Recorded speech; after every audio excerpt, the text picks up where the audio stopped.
आमतौर पर हमारे जैसे काफी सारे लोगों ने ये कहावत कभी ना कभी किसी को कहते हुए सुनी होगी कि बूंद बूंद से ही सागर भरता है, या फिर हो सकता है कि खुद भी कही हो। इस कहावत का आसान सा मतलब ये है कि हमारे लिए हुए छोटे छोटे कदमों से ही हम एक दिन कुछ बड़ा हासिल कर पाते हैं। लेकिन ऐसा भी नहीं है कि ये एक ही पल में कर पाना मुमकिन हो। ठीक इसी तरह हर इंसान की कुछ ऐसी आदतें भी होती हैं जिन्हें शायद थोड़ा बदलने की जरूरत है। लेकिन क्या कोई चाहे तो झट से एक ही दिन में अपनी उन आदतों को बदल सकता है? बिल्कुल नहीं। इन आदतों को बदलने के लिए भी छोटी छोटी कोशिशों से ही आगे बढ़ना पड़ता है। मान लीजिए कि कोई छोटा बच्चा बड़ा होकर क्रिकेटर बनना चाहता है, तो उसे उसके लिए बचपन से ही कोशिश करनी होगी। तब जाकर वो अपनी लगातार की गई कोशिशों के बाद खुद को एक सफल क्रिकेटर बना पाएगा। किसी की कोशिशों का परिणाम कई बार उसकी आदतों पर भी डिपेंड करता है। अब इन बातों से आपके मन में ये सवाल भी आ सकता है कि आखिर हम अचानक से इस बारे में चर्चा क्यों कर रहे हैं? ऐसा इसलिए क्योंकि इस बार हम आपके साथ एक ऐसी ही किताब पर चर्चा करने वाले हैं। कि इस भाग में हम चर्चा करने वाले हैं मशहूर राइटर और मोटिवेशनल स्पीकर जेम्स क्लियर की best selling book atomic habits पर। इसमें उन्होंने बहुत ही सीधे और आसान शब्दों में बताया है कि अगर इंसान एक बार मन बना ले तो कैसे अपनी बुरी आदतों को धीरे धीरे अच्छी आदतों में बदल सकता है, और फिर सफलता यानी कि सक्सेस हासिल करना उसके लिए जरा सा भी मुश्किल नहीं होगा। जेम्स क्लियर की इस किताब की tagline tiny changes remarkable results ही किताब में मौजूद फैक्ट्स के बारे में बहुत कुछ कह देती हैं।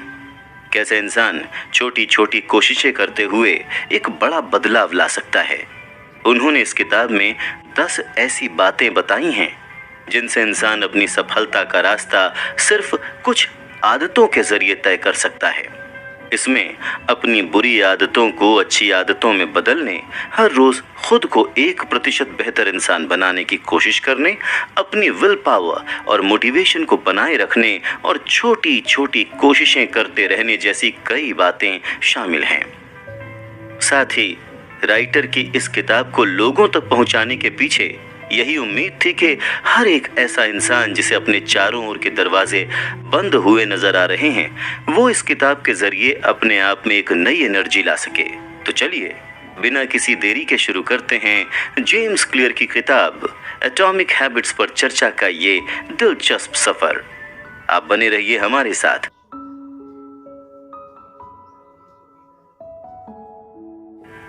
जेम्स क्लियर की बुक एटॉमिक हैबिट्स की चर्चा की शुरुआत हम उन्हीं के बचपन की एक कहानी के साथ करते हैं। अपने हाई स्कूल के आखिरी दिन वो बेसबॉल खेल रहे थे और उनके दोस्त के हाथों से बैट फिसल कर सीधे उनके मुंह पर जा लगा, जिससे वो बेहोश हो गए। उस वक्त उन्हें बैट इतनी जोर से लगा कि उनकी नाक टूट गई। इसके साथ ही बेसबॉल के उस घाव ने उनके दिमाग पर भी असर डालना शुरू कर दिया था। फिर वो जब थोड़ा होश में आए तो उन्होंने देखा कि उनकी शर्ट पर खून के छींटे हैं। ये देखकर तब उनके एक दोस्त ने अपनी शर्ट खोलकर उनको दे दी। इस तरह उसी शर्ट से उन्होंने अपनी नाक को दबा कर रखा जिससे खून निकलना थोड़ा कम हो सके। इस घटना से जेम्स काफी चौंक गए थे और उन्हें यह भी समझ में नहीं आ रहा था कि उन्हें इतनी ज्यादा चोट आखिर कैसे लगी। इसके बाद उनके टीचर वहां आए और उन्होंने उनको नर्स के ऑफिस तक पहुंचाया। फिर नर्स ने जेम्स से ये समझने के लिए कुछ सवाल पूछे कि उनके दिमाग पर कितना असर हुआ है। तब उन्होंने उन सारे सवालों के जवाब गलत दिए। वहीं जब तक एम्बुलेंस स्कूल पहुंची तब तक वो पूरी तरह से बेहोश हो चुके थे। हॉस्पिटल पहुंचते पहुंचते जेम्स की हालत और बिगड़ गई। अब उनके लिए सांस लेना भी मुश्किल हो रहा था। जब आसपास के हॉस्पिटल में उनका इलाज नामुमकिन लगने लगा तब हॉस्पिटल वालों ने ही एक हेलीकॉप्टर का इंतजाम किया जिससे उनको ओहायो के मशहूर शहर सिनसिनाटी के एक अस्पताल में ले जाया जा सके। और तब जेम्स की मां भी उनके साथ सिनसिनाटी गईं। इधर उनके पिता भी अपने बाकी बच्चों को दोस्तों के पास छोड़कर हॉस्पिटल पहुंच रहे थे। उस अस्पताल में करीब 20 डॉक्टर्स और नर्स की टीम मिलकर ऑपरेशन थिएटर में जेम्स का इलाज करने में जुट गए थे। अब इसे इत्तेफाक कहें या कुछ और, लेकिन ऐसा पहली बार नहीं था जब उनके माता पिता सिनसिनाटी के उस हॉस्पिटल में अपने बच्चे के इलाज के लिए पहुंचे हों। ठीक 10 साल पहले भी इसी जगह पर वो जेम्स की बहन को लेकर पहुंचे थे, जिसे 3 साल की उम्र से बोन मैरो में होने वाले रक्त कैंसर के लक्षण ल्यूकेमिया की बीमारी थी। उस वक्त वो केवल 5 साल के थे। फिर 2 साल के कैंसर से लड़ने के लिए दिए जाने वाले कीमोथेरेपी ट्रीटमेंट्स और बोन मैरो की जांच करने वाली बायोप्सी के बाद आखिरकार उनकी बहन बिल्कुल ठीक होकर हॉस्पिटल से निकल पाई थी। आज उनकी बहन बिल्कुल स्वस्थ थी, लेकिन 10 साल बाद एक बार फिर उसी जगह उनका भाई जिंदगी और मौत के बीच जंग लड़ रहा था। अगली सुबह जैसे ही जेम्स को होश आया और उनकी हालत में थोड़ा सुधार दिखा तो डॉक्टर्स ने उन्हें घर जाने की इजाजत दे दी। हालांकि अभी भी उनकी नाक टूटी हुई थी, जिसका ऑपरेशन 1 हफ्ते बाद किया जाना था। आखिरकार जेम्स अपनी टूटी हुई नाक, कुछ फ्रैक्चर्स और बाईं आंख पर चोट लिए अपने घर पहुंचे। इसके बाद के कुछ महीने उनके लिए बहुत परेशानी वाले थे। उस वक्त उन्हें ठीक से कुछ दिखाई भी नहीं देता था और यही वजह थी कि वो अब थोड़ा डिप्रेस्ड या टेंशन में भी रहने लगे थे। बेसबॉल उनकी जिंदगी का एक बहुत अहम हिस्सा था। जहां उन्होंने करीब 1 साल बाद वापसी की, उनके पिता भी सेंट लुइस कार्डिनल्स की ओर से बेसबॉल खेला करते थे। हालांकि जेम्स की बेसबॉल के खेल में वापसी पहले की तरह बहुत अच्छी नहीं रही। देखते ही देखते उन्होंने अपना स्कूल खत्म किया और डेनिसन यूनिवर्सिटी में एडमिशन ले लिया। जेम्स का मानना है कि डेनिसन यूनिवर्सिटी जाना उनकी जिंदगी के कुछ अच्छे फैसलों में से एक था। वहां उन्हें बेसबॉल खेलने का मौका मिलता था और यही वो जगह थी जहां उन्होंने कुछ अच्छी आदतें भी सीखी थीं, जैसे समय पर सोना और अपने कॉलेज के कमरे को साफ सुथरा रखना। बस इन्हीं छोटी छोटी बातों से उनके अंदर का कॉन्फिडेंस भी बढ़ता जा रहा था। जेम्स की माने तो आदत किसी ऐसे रूटीन की तरह होती है जिसे हर रोज फॉलो किया जाना चाहिए। फिर जैसे जैसे उनका एक एक सेमेस्टर बीत रहा था, वो और भी छोटी छोटी नई आदतें सीख रहे थे। इसीलिए वो यही मानते हैं कि चुनौतियां इस तरह से इंसान की जिंदगी का एक हिस्सा हैं। ठीक उसी तरह कुछ अच्छी आदतों के साथ उन चुनौतियों का सामना करना भी हमारा ही काम है। बेसबॉल खेलते हुए जेम्स के साथ हुए हादसे के 6 साल बाद उन्हें डेनिसन यूनिवर्सिटी के सबसे बेहतरीन एथलीट के रूप में पहचान मिली। जब तक उन्होंने अपनी ग्रेजुएशन की डिग्री हासिल की, तब तक उन्होंने कई सारी अचीवमेंट्स का स्वाद भी चख लिया था। जेम्स का नाम ESPN की एकेडमिक ऑल अमेरिका टीम में शामिल था। इसके साथ साथ उन्हें अपनी यूनिवर्सिटी का सबसे बड़ा अवार्ड यानी कि राष्ट्रपति मेडल भी मिल चुका था। इन सब चीजों में से सबसे अच्छी चीज जो जेम्स के साथ हुई वो ये थी कि बचपन के हादसे से उनको जिंदगी में आगे बढ़ते रहने का सबक मिल गया था। उनका मानना है कि जिंदगी में चुनौतियां कब और कैसे आएंगी ये पहले से समझ पाना भले ही हमारे हाथ में ना हो, लेकिन इन चुनौतियों का सामना करते हुए आगे बढ़ने की कोशिश करते रहना हमारे हाथ में होता है। जरूरत है तो बस इन चुनौतियों से सीख लेते हुए अपनी अच्छी आदतों के साथ कोशिश करने की। जेम्स बताते हैं कि उन्होंने कभी भी अपनी आदतों को लेकर कुछ लिखने का प्लान नहीं बनाया था और पहले तो वो आदतों को लेकर अपने निजी एक्सपेरिमेंट्स को अपने पास ही रखते थे, लेकिन बाद में उन्होंने इसे लोगों के साथ शेयर करने का मन बनाया। जिसके बाद हफ्ते के 2 दिन सोमवार और गुरुवार को वो अपने कुछ ऐसे ही आर्टिकल्स पब्लिश किया करते थे। धीरे धीरे कुछ महीनों में ही ये उनकी आदत बन गई थी और हजारों लोग उनके इन आर्टिकल्स के साथ जुड़ने भी लगे थे। साल 2014 में उनके साथ ईमेल पर जुड़े हुए लोगों की लिस्ट इतनी ज्यादा लंबी होने लगी कि आगे जाकर उन्हें अपनी इस किताब की डील पेंगुइन रैंडम हाउस के साथ साइन करनी पड़ी। अब जैसे जैसे ऑडियंस बढ़ रही थी, वैसे वैसे जेम्स के बिजनेस के मौके भी बढ़ रहे थे। बड़ी बड़ी कंपनियां उनसे हैबिट फॉर्मेशन और बिहेवियर में बदलाव के साइंस के बारे में बात करने के लिए रिक्वेस्ट भी कर रही थीं। इसके बाद उन्होंने यूनाइटेड स्टेट्स और यूरोप के कई जगहों पर इस बारे में बहुत सारी स्पीचेस भी दी। साल 2016 तक लगभग हर दिन जेम्स के लिखे आर्टिकल्स टाइम्स, फोर्ब्स और एंटरप्रेन्योर जैसे बड़े बड़े पब्लिकेशन हाउसेस के मैगजीन्स में छपने लगे थे। साल 2017 की शुरुआत में जेम्स ने हैबिट एकेडमी को लॉन्च किया, जो काफ़ी इंस्टीट्यूशंस और उनके स्टूडेंट्स के लिए ज़िंदगी में अच्छी आदतों के बारे में ट्रेनिंग और जानकारी का एक जरिया बना। उनका यह भी कहना था कि अब तक करीब 10,000 लोग उनके इस एकेडमी से ग्रेजुएट हो चुके हैं। साल 2018 में वो अपनी बुक को लगभग ख़त्म कर चुके थे। तब तक उनके साथ कई मिलियन लोग जुड़े, फिर भी उन्हें कभी भी नहीं लगा था कि इस बुक को लोग इतना पसंद कर सकते हैं। एंटरप्रेन्योर और इन्वेस्टर नवल रविकांत का कहना है कि एक अच्छी किताब लिखने के लिए आपको सबसे पहले एक अच्छी किताब बनना पड़ता है, और जेम्स भी उनकी इस बात से सहमत थे, क्योंकि उनकी किताब का हर हिस्सा उन्होंने खुद जिया है। उनकी चोट हो या उससे उभर कर बेसबॉल कोर्ट में वापस आना हो, इन सभी छोटी छोटी कोशिशों से ही उनकी जिंदगी बनी हुई है। उनकी हर छोटी छोटी आदत ने उन्हें यह एहसास दिलाया कि कैसे एक जिम्मेदार इंसान बना जा सकता है। अपनी इस बुक में भी उन्होंने बायोलॉजी, न्यूरोसाइंस, फिलॉसफी और साइकोलॉजी जैसे कई सब्जेक्ट्स के बारे में अपना ओपिनियन रखा है।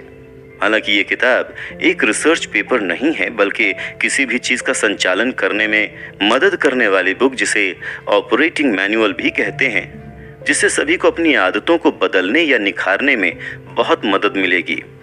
इस किताब की रीढ़ की हड्डी आदतों का एक 4 स्टेप या स्तर का मॉडल है, जिसमें क्यू, क्रेविंग, रिस्पॉन्स और रिवॉर्ड शामिल हैं। इंसान का बर्ताव कभी एक जैसा नहीं रहता, हर पल, हर सेकेंड ये बदलता ही रहता है। लेकिन जेम्स ने अपनी इस बुक में इंसान के बर्ताव की उन वजहों के बारे में बात किया है जो कभी नहीं बदलती। ये बुक इंसान के बर्ताव और फंडामेंटल्स पर बात करती है। अब एक बात से तो हम सब अग्री करेंगे कि अच्छी आदतों को अपनाने का कोई बेस्ट या परफेक्ट रास्ता नहीं होता, लेकिन जेम्स ने यहाँ उस रास्ते के बारे में बताया है जो इनमें से सबसे अच्छा है। तो चलिए आदतों के फंडामेंटल्स के बारे में और अच्छे से जानने के लिए चलते हैं अगले एपिसोड की तरफ। साल 2003 में ग्रेट ब्रिटेन की एक साइकिलिंग कंपनी ब्रिटिश साइकिलिंग की किस्मत एक दिन में पूरी बदल गई थी, जब उन्होंने डेव ब्रेल्सफोर्ड को अपने नए परफॉर्मेंस डायरेक्टर की पोस्ट के लिए चुना। साल 1908 से लेकर 2003 तक, जहां ओलंपिक्स के खेल में ग्रेट ब्रिटेन साइकिलिंग में सिर्फ एक ही मेडल जीत पाई थी, वहीं साइकिलिंग की सबसे बड़ी रेस टूर डी फ्रांस में भी ब्रिटेन की हालत अच्छी नहीं थी। लेकिन ब्रेल्सफोर्ड के आने के बाद इस कंपनी के करियर में भी एक बड़ा बदलाव आया। ब्रेल्सफोर्ड ने टीम के साथ मिलकर कंपनी के काम करने के तौर तरीकों के साथ साथ खिलाड़ियों के तरीकों में भी छोटे छोटे बदलाव करने शुरू कर दिए। फिर जैसे बाइक की सीट में बदलाव हो, या फिर नए बायो फीडबैक सेंसर्स, या फिर बायो फीडबैक सेंसर्स की मदद से मानव शरीर के बारे में जानकारियां इलेक्ट्रिकल माध्यम से मिल जाती हैं। उन्होंने अपनी टीम को साथ लेकर इन छोटे छोटे बदलावों के साथ अपनी टीम को जीत के लिए तैयार किया। उनके इस कंपनी में आने के 5 सालों के अंदर ही ब्रिटिश साइकिलिंग के खिलाड़ियों में एक बड़ा बदलाव आया, जहां उन्होंने साल 2008 के ओलंपिक्स में बेहतरीन प्रदर्शन करते हुए गोल्ड मेडल जीता। इतना ही नहीं, उसी साल British racing cyclist Bradley Wiggins भी टूर डी फ्रांस के विजेता बने। फिर अगले साल ब्रिटिश साइकिलिंग के साइकिलिस्ट क्रिस फ्रूम ने भी ये खिताब जीता। अब आप ये सोच रहे होंगे कि ऐसा कैसे हो सकता है, क्योंकि एक ऐसी टीम जिससे किसी को कोई उम्मीद ही नहीं रह गई थी, वो अचानक से इतना अच्छा प्रदर्शन कैसे कर सकती है। तो इसका जवाब है ब्रेल्सफोर्ड और उनकी टीम की छोटी छोटी कोशिशों की बदौलत ही ये बड़ा बदलाव हो पाया था। इससे यहाँ हमें ये समझने की जरूरत है कि सिर्फ खेल ही नहीं, बल्कि जिंदगी के हर दूसरी फील्ड में सक्सेस पाने की शुरुआत छोटे कदमों से ही की जाती है। फिर चाहे वो वजन कम करने का सफर हो या फिर किसी किताब के लिखे जाने का। हालांकि जेम्स का ये मानना है कि ऐसे बड़े बदलाव आने में कई बार काफी समय लग जाता है, लेकिन इस दौरान लोगों को हार नहीं मानना चाहिए। उनके मुताबिक हर दिन अगर इंसान के जीने के तरीकों में 1% का भी बदलाव आए तो ये भी बहुत है। कई बार ऐसे बदलाव ध्यान में भी नहीं आते, लेकिन ये इंसान की तरक्की का अहम हिस्सा बन जाते हैं। मैथ्स की भाषा में कहा जाए तो अगर आप हर दिन अपनी जिंदगी 1% बेहतर बनाने की कोशिश करते हैं तो आप कुल मिलाकर 37 गुना बेहतर बन जाते हैं। वहीं अगर आपके तौर तरीकों में 1% की भी कमी रह जाए तो साल के अंत तक आते आते आप 0 पर पहुंच जाते हैं, क्योंकि आदतें खुद में होने वाली इंप्रूवमेंट का कंपाउंड इंटरेस्ट कहलाती हैं। जिस तरह पैसे भी छोटे छोटे कंपाउंड इंटरेस्ट की वजह से बढ़ते रहते हैं, उसी तरह से आपकी छोटी छोटी कोशिशों का कंपाउंड इंटरेस्ट आपकी तरक्की का हिस्सा बनते हैं। हाँ, ऐसा जरूर हो सकता है कि रोज की जिंदगी में इस बात को मानकर चलना थोड़ा मुश्किल हो। आप खुद सोच कर देखिए कि आप हर दिन थोड़े थोड़े पैसे जमा करते हैं, फिर भी आपको जिंदगी में कई बार पैसों की कमी का सामना करना ही पड़ता है। उसी तरह 3 दिनों से आप लगातार जिम जा रहे हैं, लेकिन फिर भी अब तक आपका 1 किलो भी वजन कम नहीं हुआ, या फिर आपने घंटे भर से मैंडेरियन भाषा की किताब में अपनी आंखें घुसाई हुई हैं, लेकिन अब भी आप वो भाषा सीख नहीं पाए हैं। ये आपकी छोटी कोशिशों के कुछ ऐसे उदाहरण हुए जिनको बेस बनाकर ही आपको एक लंबा सफर तय करना है। जेम्स ने इंसान की आदतों को 2 धारी तलवार माना है। उनके मुताबिक अच्छी आदतें जहां आपको एक अच्छा इंसान बनाती हैं, वहीं दूसरी बुरी आदतें आपको बहुत नुकसान पहुंचा सकती हैं। इसलिए अच्छी और बुरी आदतों के बीच की उस लाइन के बारे में आपको समझ होनी चाहिए जो आसानी से दिखाई नहीं देती। ऐसा करके आप उस तलवार की बुरी आदतों की धार से खुद को बचा सकें। अब मान लीजिए कि आप एक कमरे में बैठे हुए हैं और आपके सामने की एक टेबल पर एक बर्फ का टुकड़ा रखा हुआ है। अब धीरे धीरे उस कमरे का टेम्परेचर 1 डिग्री बढ़ना शुरू होता है। ऐसे में अब तक जिस कमरे में आपको ठंड लग रही थी, वहां का टेम्परेचर अब गर्म होता जा रहा है। लेकिन आप देखते हैं कि आपके सामने वाली टेबल पर रखा बर्फ का टुकड़ा अब भी वैसा का वैसा ही है। पहले 26 डिग्री, फिर 27 डिग्री, फिर 28 डिग्री, ऐसे करते करते जब ये टेम्परेचर 32 डिग्री तक पहुंचता है, तब ये बर्फ पिघलना शुरू होती है। इसका मतलब है कि जब टेम्परेचर बढ़ते बढ़ते थोड़ा ज्यादा बढ़ गया तो बर्फ ने पिघलना शुरू कर दिया। बर्फ पिघलने के इस एग्जाम्पल के साथ जेम्स आपको यही बताने की कोशिश कर रहे थे कि छोटी छोटी कोशिशों के साथ कैसे एक समय पर बड़ा बदलाव आ ही जाता है। और जैसे कमरे का टेम्परेचर 1 डिग्री बढ़ाया जा रहा था, वैसे ही इंसान को भी हर दिन अपनी बुरी आदतों को बदलने के लिए 1% कोशिश करनी चाहिए। उस वक्त जब पहले कुछ दिन आपको अपनी कोशिशों का कुछ खास रिजल्ट नहीं मिलेगा, तो आपको अफसोस करना पड़ सकता है, जिसे जेम्स ने वैली ऑफ डिसअपॉइंटमेंट का नाम दिया है। और यही वो खाई है जिसे आपको पार करने की जरूरत होगी। अब अगर हार ना मानते हुए आप इस खाई को एक बार पार कर लें, तो सक्सेस मिलने से कोई भी चीज आपको रोक नहीं पाएगी। किसी भी फील्ड में सक्सेस पाने के लिए धैर्य यानी कि पेशेंस की जरूरत होती है। NBA यानी नेशनल बास्केटबॉल एसोसिएशन के इतिहास के सबसे सफल टीमों में से एक द सैन एंटोनियो स्पर्स के लॉकर रूम में मशहूर समाज सुधारक जेकब रीस का एक कोट मौजूद है।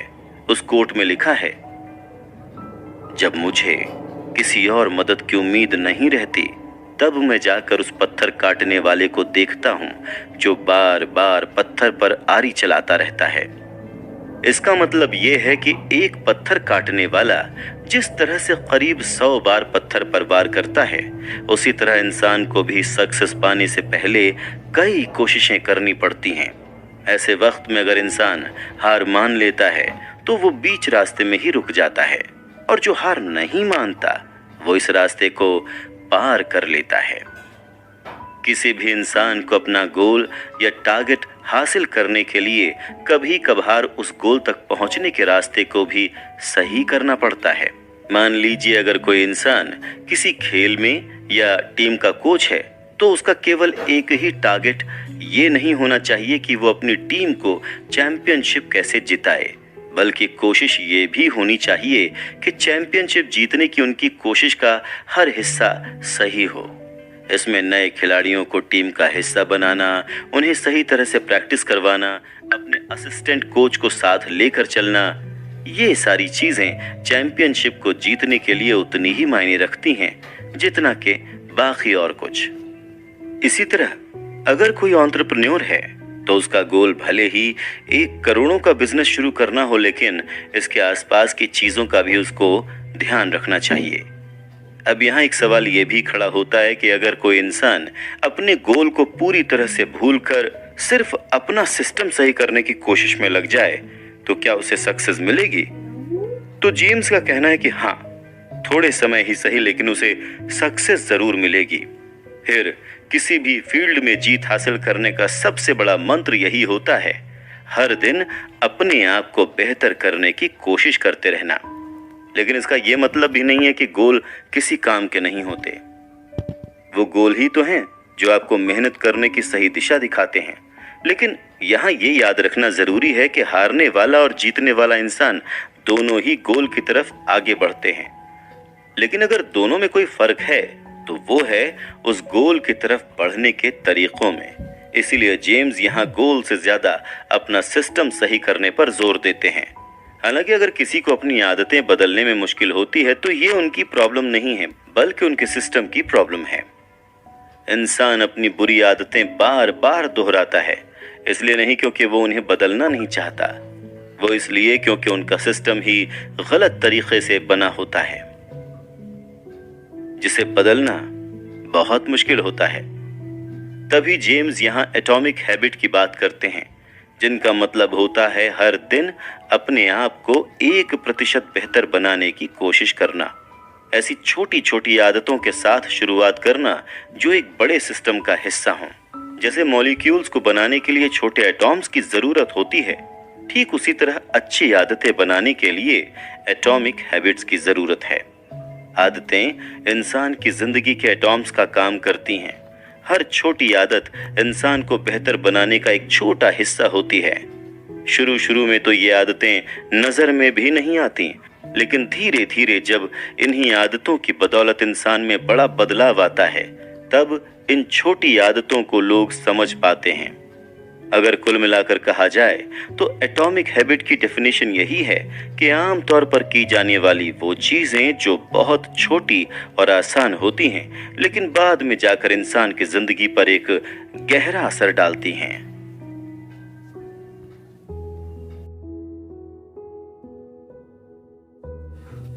क्या कभी आपने सोचा है कि बुरी आदतों को बार बार दोहराना इतना आसान क्यों होता है, जबकि अच्छी आदतों को बनाए रख पाना उतना ही मुश्किल?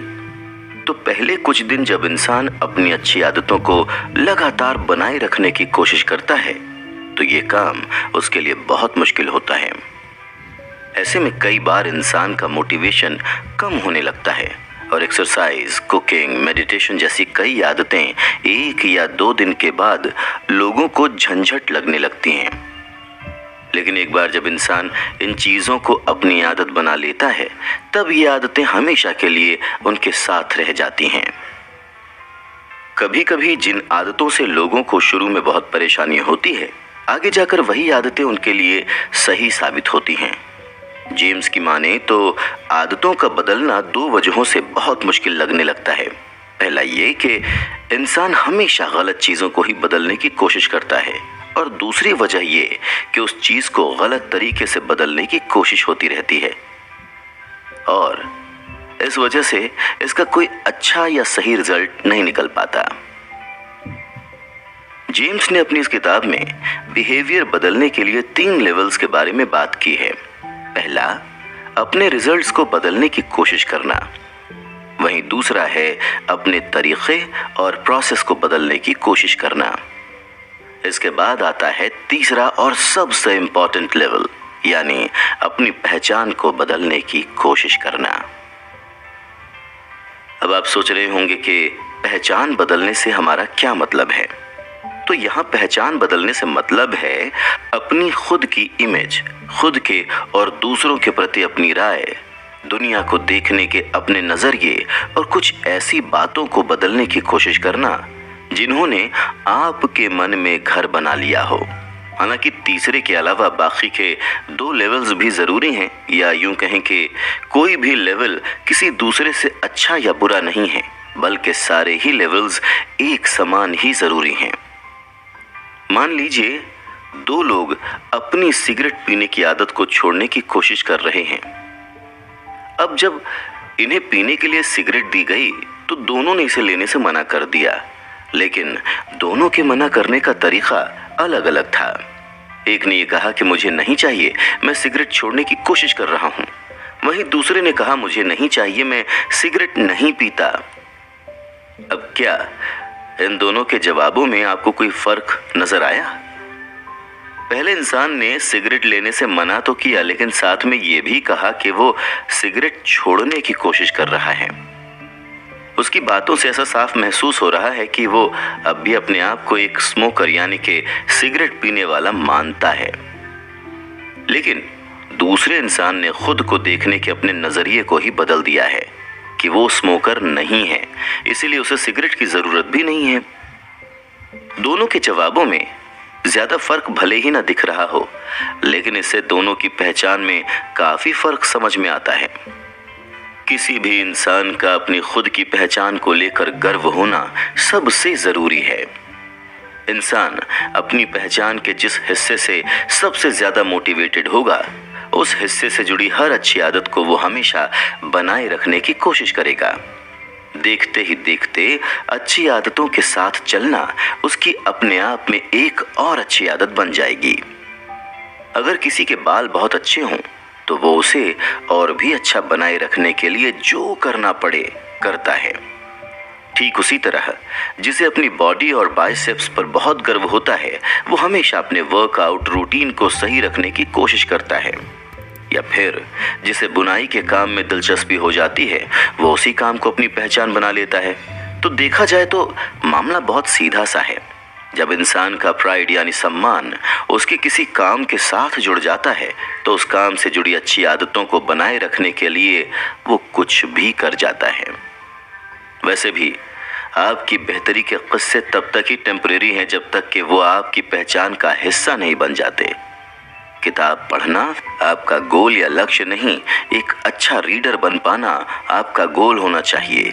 ठीक इसी तरह मैराथन में हिस्सा लेना आपका गोल नहीं, बल्कि एक अच्छा रेसर बनना आपका गोल होना चाहिए।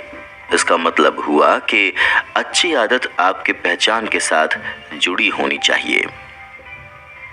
जेम्स क्लियर के मुताबिक इंसान की पहचान उसकी आदतों से ही उभर कर आती है। फिर कोई अपनी पहचान कैसे बनाएगा, ये भी उसकी आदतों पर ही डिपेंड करता है। तभी तो अंग्रेजी का आइडेंटिटी शब्द लैटिन शब्द इशेंटिटास और आइडेंटिटम के मेल से बना हुआ है। इशेंटिटास का अर्थ है होना और आइडेंटिटम का अर्थ है बार बार।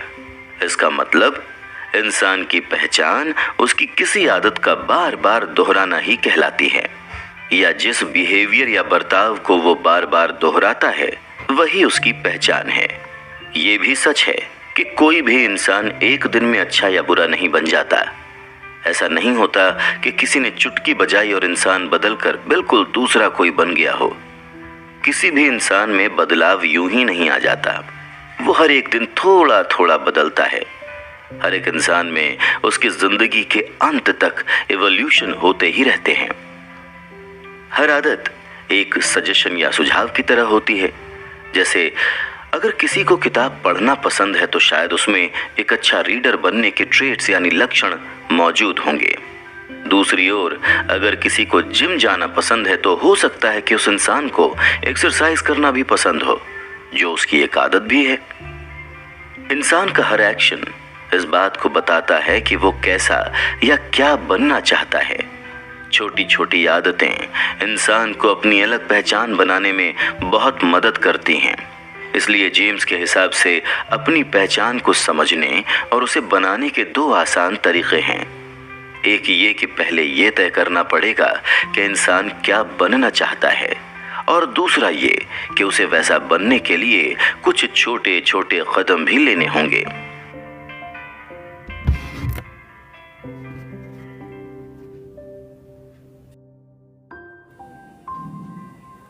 हालांकि जेम्स क्लियर पहले ऐसे इंसान नहीं हैं जिन्होंने आदतों को लेकर बात करने की सोची हो।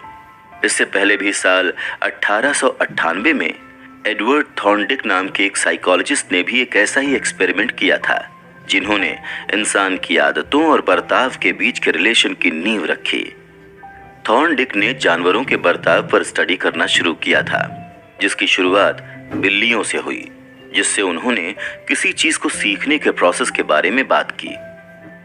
उनके इस काम ने लोगों के लिए इस बात को समझना और आसान कर दिया कि कैसे किसी का बर्ताव उनकी जिंदगी का अहम हिस्सा होता है। इसके साथ ही उनकी स्टडी ने कुछ सवाल भी खड़े कर दिए, जैसे कि इंसान का दिमाग आदतों को क्यों बनाता है। तो इस बात को समझें कि किसी भी इंसान की आदत एक ही चीज को बार बार दोहराने से बनती है, फिर चाहे वो अच्छी हो या बुरी। जब एक इंसान पहली बार किसी मुश्किल का सामना करता है तो उसे ये नहीं पता होता कि इससे कैसे बाहर निकल सकता है। उस वक्त इंसान हर पैंतरा या तरीका आजमाने की कोशिश करता हुआ बस आगे बढ़ता है, और इस दौरान उसके दिमाग के अंदर होने वाली हरकतें, जिन्हें न्यूरोलॉजिकल एक्टिविटीज कहा जाता है, वो भी काफी ज्यादा हो जाती हैं। फिर वो बहुत सोच समझ कर अपना हर एक कदम उठाने की कोशिश करता है, इसलिए दिमाग की एक्टिविटीज भी तेज हो जाती हैं। वहीं जब काफी कोशिशों के बाद इंसान को सक्सेस मिल जाती है तो उसका दिमाग उस कड़ी या वजह को ढूंढने की कोशिश करने लगता है जिस वजह से ये सफलता मिली। जब इंसान एक ही मुश्किल का सामना बार बार करता है तो उस वक्त ब्रेन यानी कि दिमाग भी हर बार एक्टिव होकर काम करता है। तभी तो बिहेवियरल साइंटिस्ट जेसन रिया ने लिखा था कि आदतें हमारे आसपास में होने वाली मुश्किलों तक पहुंचने का एक बहुत ही सीधा और आसान सा तरीका है। जैसे जैसे ये आदतें बनने लगती हैं, दिमाग की एक्टिविटी भी कम होने लगती है। आदतें वो दिमागी शॉर्टकट्स हैं जो किसी इंसान के खुद के एक्सपीरियंस से बनती हैं, और इसके बनने के पूरे प्रोसेस को 4 हिस्सों में बांटा जा सकता है, यानी कि क्यू यानी इशारा, क्रेविंग यानी चाह, रिस्पॉन्स यानी कि प्रतिक्रिया, और रिवॉर्ड यानी कि नतीजा। अब जब किसी भी आदत को इन 4 हिस्सों में बांट दिया जाता है तो इसके बारे में समझने में और आसानी हो जाती है। यहाँ तक कि हर आदत की रीढ़ की हड्डी या बेस इन्हीं 4 हिस्सों से बनी होती है। अब चलिए एक एक करके हम इन पर चर्चा करते हैं। तो पहला हिस्सा है क्यू यानी कि इशारा। ये इशारा ही है जो इंसान के दिमाग में किसी बर्ताव या बिहेवियर की शुरुआत के लिए जिम्मेदार होता है।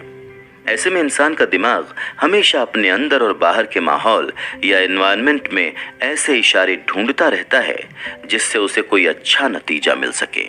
और जब उसे ऐसा कोई इशारा मिल जाता है कि नतीजा आसपास ही है, तब आता है दूसरा हिस्सा यानी कि क्रेविंग या तीव्र इच्छा।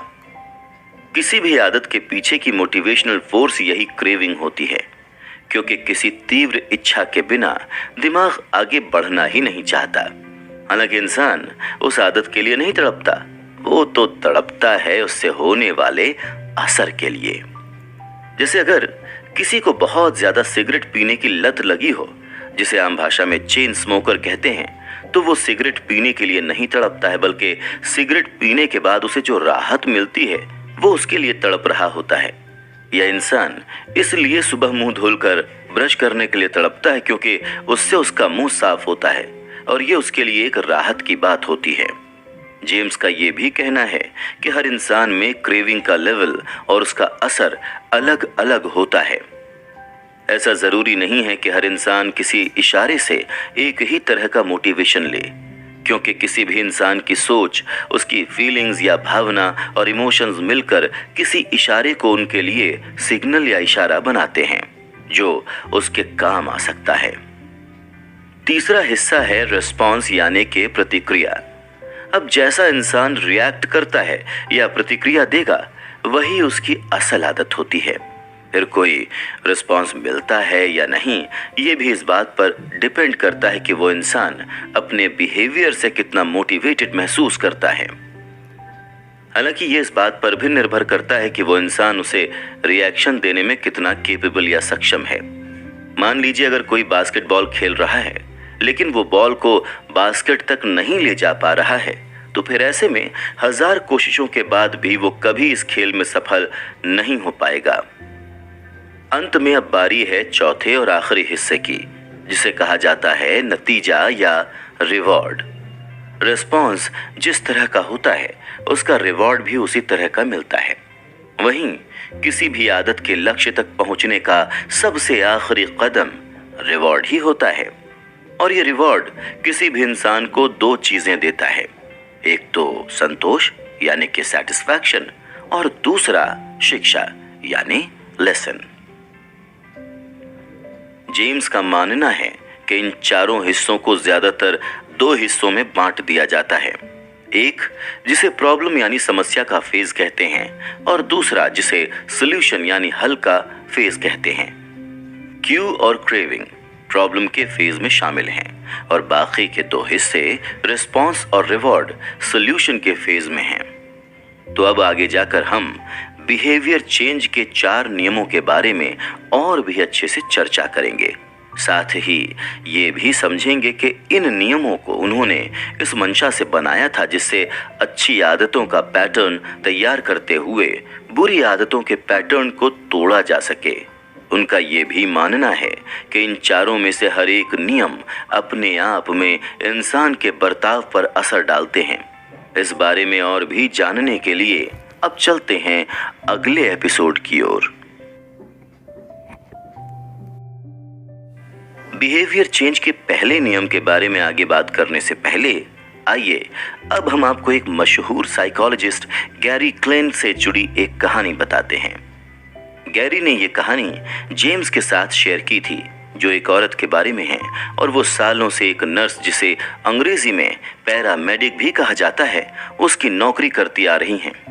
एक बार जब वो अपने परिवार के एक गेट टुगेदर यानी फंक्शन में पहुंचती हैं तो उनकी नजर सीधे उनके ससुर पर पड़ती है।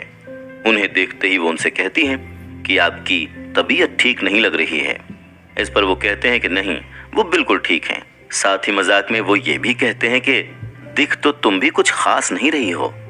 फिर भी उनकी बहू इस जिद पर अड़ी रहती है कि उन्हें एक बार डॉक्टर के पास चलना चाहिए। इसके कुछ घंटों के बाद पता चलता है कि उस महिला के ससुर की सर्जरी चल रही है। कुछ देर पहले हुए एक टेस्ट में ये सामने आया था कि उनके शरीर के अलग अलग हिस्सों में खून पहुंचाने वाली नाड़ी, जिसे आर्टरी कहा जाता है, उसमें एक ब्लॉकेज है जिसे जल्दी से हटाना जरूरी है। अब सोचिए कि अगर उनकी बहू को गेट टुगेदर में वो अनुमान नहीं होता तो शायद आज उनके ससुर जिंदा नहीं होते। हालांकि ये कह पाना तो बहुत मुश्किल है कि आखिर क्या देखकर उन्हें उनके ससुर की तबीयत खराब लगी, लेकिन इस फील्ड में काम करने की वजह से उन्हें इतना यकीन था कि कुछ तो गड़बड़ है। ऐसी ही कई कहानियां कुछ दूसरी फील्ड्स में भी सुनी गई हैं। जैसे सेना में काम करने वाला वो इंसान जिसके पास ये जिम्मेदारी होती है कि दुश्मन देशों के मिसाइल हमला ना कर सकें, उसे मिलिट्री एनालिस्ट कहते हैं। वो मिसाइलों की गतिविधियां देखने वाली स्क्रीन, जिसे रडार भी कह सकते हैं, वो अपने और दुश्मन की मिसाइल को बहुत आसानी से पहचान लेता है, जबकि दोनों की स्पीड और देखने में वो काफी हद तक एक जैसे ही होते हैं। इराक देश की सेना को उनके ही शहर कुवैत से बाहर निकालने के लिए अमेरिका, सोवियत संघ सहित करीब 34 राष्ट्रों के बीच लड़े गए गल्फ वॉर के वक्त यूनाइटेड स्टेट्स, जिसे हम आम तौर पर अमेरिका भी कहते हैं, उनकी सेना के लेफ्टिनेंट कमांडर मिशेल रिले ने एक पूरे बैटलशिप, जिसे आम भाषा में युद्ध जहाज कहा जाता है, उसे इसी तरह से बचाया था। उस वक्त बैटलशिप का हर एक प्लेन दुश्मन सेना के प्लेन के जैसा ही दिख रहा था। इसके बावजूद भी उन्होंने उन्हीं प्लेन्स को नुकसान पहुंचाया जो दुश्मन सेना के थे।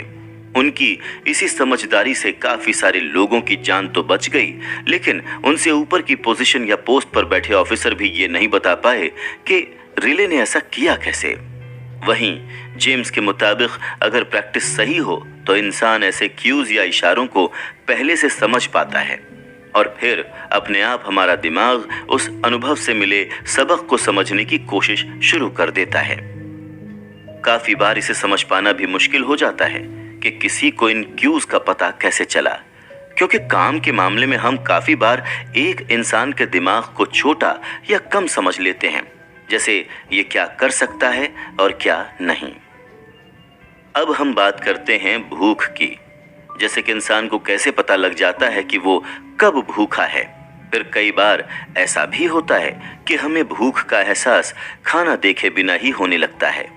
इससे एक बात तो साफ है कि इंसान की एपेटाइट यानी उसकी भूख उसके हाथों में नहीं होती, और शरीर में मौजूद हार्मोन्स की मदद से भूख लगने पर इंसानों में किसी की तीव्र इच्छा, जिसे अंग्रेजी में क्रेविंग कहा गया, उसकी शुरुआत होती है और तब उनको भूख लगने लगती है। जेम्स का ऐसा मानना है कि इंसान की आदतों के बारे में ये बहुत ही दिलचस्प बात होती है, जैसे उन्हें किसी भी आदत के लिए किसी इशारे या क्यू की जरूरत नहीं होती। जो एक बार दिमाग में बैठ गया फिर वो अपने आप होने लगता है। ऐसे में किसी भी मौके पर आपकी आदत अपने आप समझ आने लगती है, लेकिन यही चीज कभी कभी परेशानी की वजह भी बन सकती है। जैसे जैसे इंसान किसी आदत को अपनाने लगता है, वैसे वैसे उस बारे में उसका दिमाग भी अपने आप काम करने लगता है। सिर्फ इतना ही नहीं, नई जगहों पर भी इंसान पुरानी आदतों का इस्तेमाल करने लगता है, और तो और इसका ख्याल उनको तब तक नहीं आता जब तक कि कोई दूसरा उन्हें इस बारे में बताए या टोके नहीं। तो आइए अब इसी से जुड़ी एक कहानी के बारे में चर्चा करते हैं। जेम्स जब इस बुक के बारे में रिसर्च कर रहे थे, तब उनके सामने एक ऐसी औरत की घटना सामने आई जो पहले एक प्री स्कूल टीचर थी और अब कॉर्पोरेट फील्ड में हैं।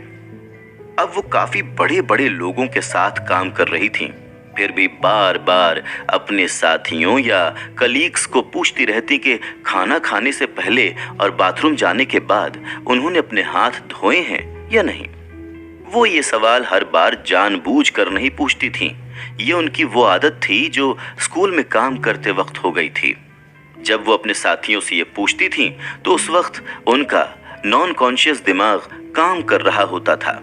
नॉन कॉन्शियस दिमाग से यहाँ हमारा मतलब दिमाग की उस स्थिति से है जहाँ कुछ सोचने समझने से पहले ही उनके मुंह से वो सवाल अपने आप निकल जाता था। ऐसे ही धीरे धीरे ये क्यूज इंसान की जिंदगी का वो हिस्सा बन जाते हैं जो दिखाई नहीं देते। इसीलिए उनको अपने बर्ताव को बदलने का सिलसिला काफी ध्यान से शुरू करने की जरूरत होती है। नई आदतों को अपनाने से पहले पुरानी आदतों को काबू करने की जरूरत होती है, फिर चाहे वो अच्छी हो या बुरी, क्योंकि कई बार एक अच्छी आदत भी हर जगह एक तरह से काम नहीं करती है। फिर अगर कोई इंसान किसी एक आदत को पूरी तरह से अपना लेता है तो उसमें बदलाव लाना बहुत मुश्किल हो जाता है। साइकोलॉजिस्ट कार्ल जंग ने भी कहा था कि जब तक आप अपने अनकॉन्शियस दिमाग को फोकस या कॉन्शियस ना बना सको, तब तक वही आपकी जिंदगी को चलाएगी और आप उसे किस्मत का नाम देते रहेंगे।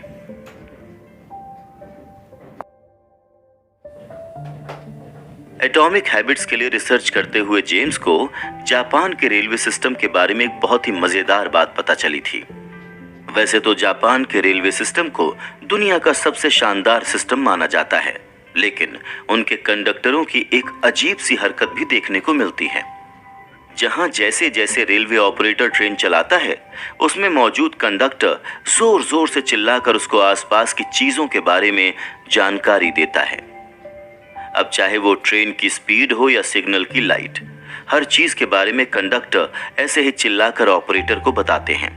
जैसे कि अगर सिग्नल की लाइट हरी या ग्रीन है तो वो कंडक्टर ऑपरेटर से चीख कर कहेगा कि सिग्नल की लाइट हरी है। साथ ही साथ हर स्टेशन से निकलने के वक्त ऑपरेटर भी स्पीडोमीटर की स्पीड उस कंडक्टर को बताएगा, और इस पूरे प्रोसेस को पॉइंटिंग एंड कॉलिंग कहा जाता है, जो एक सेफ्टी सिस्टम है। पॉइंटिंग एंड कॉलिंग को अक्सर होने वाली गलतियां कम करने और उनसे होने वाले हादसों से लोगों को बचाने के लिए डिजाइन किया गया था। ये सुनने में या देखने में भले ही थोड़ा अजीब लगे, लेकिन काम बहुत बेहतरीन तरीके से करता है। ऐसा भी देखा गया है कि पॉइंटिंग एंड कॉलिंग तरीके के इस्तेमाल के बाद गलतियां होने की संभावना लगभग 85% कम हुई है। जापान के अलावा न्यूयॉर्क सिटी में मेट्रोपॉलिटन ट्रांसपोर्टेशन अथॉरिटी यानी MTA के बनाए हुए रास्तों यानी सबवे ने भी इस सिस्टम को लागू किया था, जिसकी बनावट इससे थोड़ी बेहतर मानी जाती है। इसका नाम पॉइंट ओनली था और इसको लागू करने के सिर्फ 2 सालों में सबवे पर एक्सीडेंट्स की घटनाएं 57% तक घट गईं। अब समझने वाली बात यह थी कि पॉइंटिंग एंड कॉलिंग सिस्टम ने इतना अच्छा काम इसलिए किया क्योंकि इसमें कंडक्टर और ऑपरेटर एक दूसरे के अनकॉन्शियस दिमाग को चिल्लाकर कॉन्शियस मोड में ले आते थे। साल 2001 की बात है जब ग्रेट ब्रिटेन में रिसर्च करने वाले करीब 248 लोगों के साथ 2 हफ्ते का एक कोर्स शुरू किया गया। इस कोर्स में वो सभी एक दूसरे में एक्सरसाइज की अच्छी आदतें तैयार करने की कोशिश करने वाले थे। इसके बाद कोर्स के सब्जेक्ट्स को 3 हिस्सों में बांट दिया गया। इनमें से पहला था कंट्रोल ग्रुप, जिनको सिर्फ इस बात की जानकारी रखनी थी कि वो कैसे एक्सरसाइज कर रहे हैं। दूसरे ग्रुप को मोटिवेशन ग्रुप कहा गया। उनका काम सिर्फ खुद वर्कआउट करना नहीं था, बल्कि साथ ही साथ कुछ ऐसी किताबों को पढ़ना था जिससे उन्हें इस सब्जेक्ट से कोई फायदा हो। रिसर्चर्स ने इस ग्रुप को यह भी बताया कि एक्सरसाइज कैसे दिल की बीमारियां कम करने में मदद करती है। अब तीसरे ग्रुप में ऐसे लोग थे जिन्हें दूसरे ग्रुप के जैसा ही प्रेजेंटेशन दिया गया था। हालांकि इस ग्रुप के लोगों को यह भी बताया गया कि कैसे वो वर्कआउट का प्लान बनाएंगे, जिसमें इस बात की भी जानकारी होनी जरूरी होगी कि ये वर्कआउट कब और कहां किया जाने वाला है। और फिर तीसरे ग्रुप के लोगों ने भी वैसा ही किया। 2 हफ्तों के बाद के नतीजों में पाया गया कि जहां पहले और दूसरे ग्रुप के 35% लोगों ने हफ्ते में 1 बार वर्कआउट किया, वहीं तीसरे ग्रुप के 91% लोगों ने हफ्ते में 1 बार वर्कआउट किया। सिर्फ इतना ही नहीं बल्कि इसी तरह की कई स्टडीज ने यह भी बताया है कि समय और जगह की किसी आदत को अपनाने के मामले में एक अहम भागीदारी होती है, और जब ये तय होती है तो फिर किसी नई चीज को शुरू करने या नई आदत को अपनाने के लिए किसी दूसरे इंस्पिरेशन की जरूरत नहीं पड़ती। फिलहाल एक और प्रोसेस है जिसके बारे में यहाँ बात करना जरूरी है। इसे कहते हैं हैबिट स्टेकिंग, जिसकी जानकारी मशहूर फ्रेंच फिलोसोफर डेनिस डाइड्रॉट से जुड़ी एक घटना से मिली थी। डाइड्रॉट ने अपनी जिंदगी का लगभग पूरा हिस्सा गरीबी में ही बिताया था, लेकिन अचानक से साल 1765 के एक दिन सब कुछ बदल गया। एक वक्त जब डाइड्रॉट की बेटी की शादी होने वाली थी तो उस खर्च को उठाने के पैसे तक उनके पास नहीं थे। हालांकि डाइड्रॉट भले ही गरीब हों, लेकिन वो लोगों के बीच अपनी लिखी किताब एनसाइक्लोपीडिया के लिए मशहूर थे। जब रशिया की रानी कैथरीन द ग्रेट को डाइड्रॉट की हालत के बारे में पता चला तो उनको बहुत दया आई।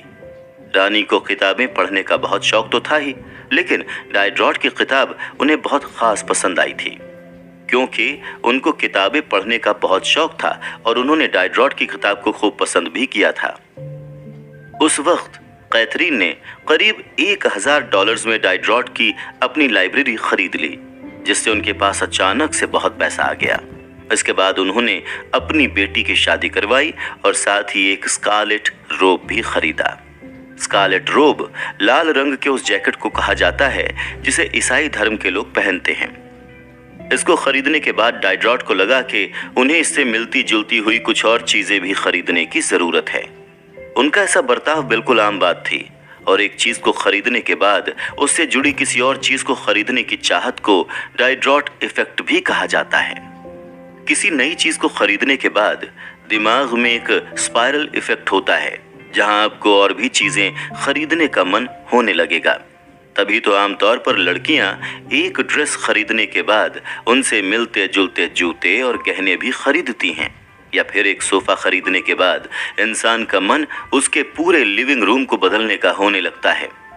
जेम्स का मानना है कि ऐसा व्यवहार कई लोगों में देखने को मिलता है। इंसान का हर एक कदम एक क्यू पैदा करता है, जिससे वो एक और कदम बढ़ाता है। जब नई आदत अपनाने की बात आती है तो कोई भी अपने व्यवहार या बर्ताव के इस जुड़ाव का फायदा उठा सकता है। ऐसे में हमें सबसे नीचे एक आदत उसके ऊपर कुछ दिन पहले अपनाई हुई आदत और सबसे ऊपर नई आदत रखनी है, और इसी को हैबिट स्टेकिंग कहा जाता है। ऐसा करके कोई भी इंसान एक के बाद एक कई सारी अच्छी आदतों को एक बार में अपना सकता है।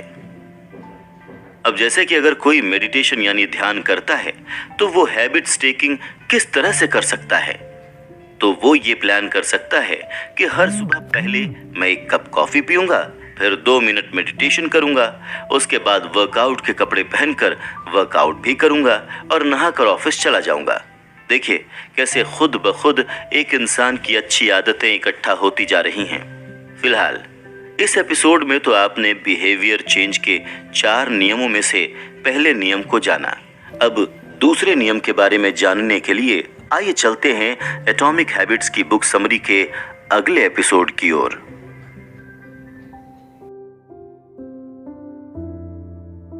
अच्छी आदतों को अपनाने के लिए खुद पर काबू होने का एक बहुत बड़ा रोल होता है, जिसे सेल्फ कंट्रोल कहा जाता है, यानी कि खुद पर काबू रखना।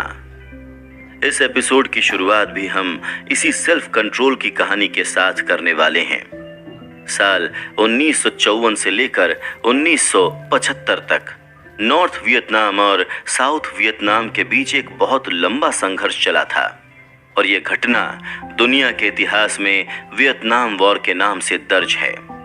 इसमें सोवियत यूनियन नॉर्थ वियतनाम की मदद कर रहे थे और यूनाइटेड स्टेट्स साउथ वियतनाम की। साल 1971 में जब इस युद्ध का 16वां साल चल रहा था, तब अमेरिका के एक राज्य कनेक्टिकट के कांग्रेसमैन रॉबर्ट स्टीले और दूसरे राज्य इलिनियॉस के मॉर्गन मर्फी को एक ऐसी बात का पता चला जिससे पूरी अमेरिकी जनता हैरान रह गई थी। उस वक्त जब ये दोनों अमेरिकी सेना का दौरा कर रहे थे, तब उन्हें पता चला कि अमेरिकी सेना के 15% लोग नशीले पदार्थ हेरोइन के नशे के शिकार थे। इसके बाद जब इस बात की और गहराई से जांच की गई तो पता चला कि वियतनाम के 35% सेना में काम करने वाले लोगों यानी कि सर्विस मेंबर्स ने भी हेरोइन का नशा किया था, और इसमें से 20% तो इसकी लत के शिकार थे। इसके बाद तो जैसे वॉशिंगटन में इस बात को लेकर हलचल ही मच गई। साथ ही इस मामले की जांच के लिए नशे की लत को कम करने के लिए बनाए गए नियम, जिसे ड्रग अब्यूज प्रिवेंशन कहते हैं, इसका एक स्पेशल एक्शन ऑफिस बनाया गया था, जिसके इंचार्ज ली रॉबिन्स थे। ली रॉबिन्स को जांच करते वक्त ये मालूम हुआ कि जो सैनिक हेरोइन के नशे के शिकार थे वो फिर एक बार घर लौटे तो उनमें से सिर्फ 5% ने 1 साल के अंदर फिर से नशा किया। वहीं इनमें से 12% सैनिकों ने अगले 3 सालों में हेरोइन का नशा किया, जिसका मतलब ये था कि वियतनाम में नशा करने वाले 10 में से 9 सैनिकों ने रातों रात नशा बंद कर दिया था।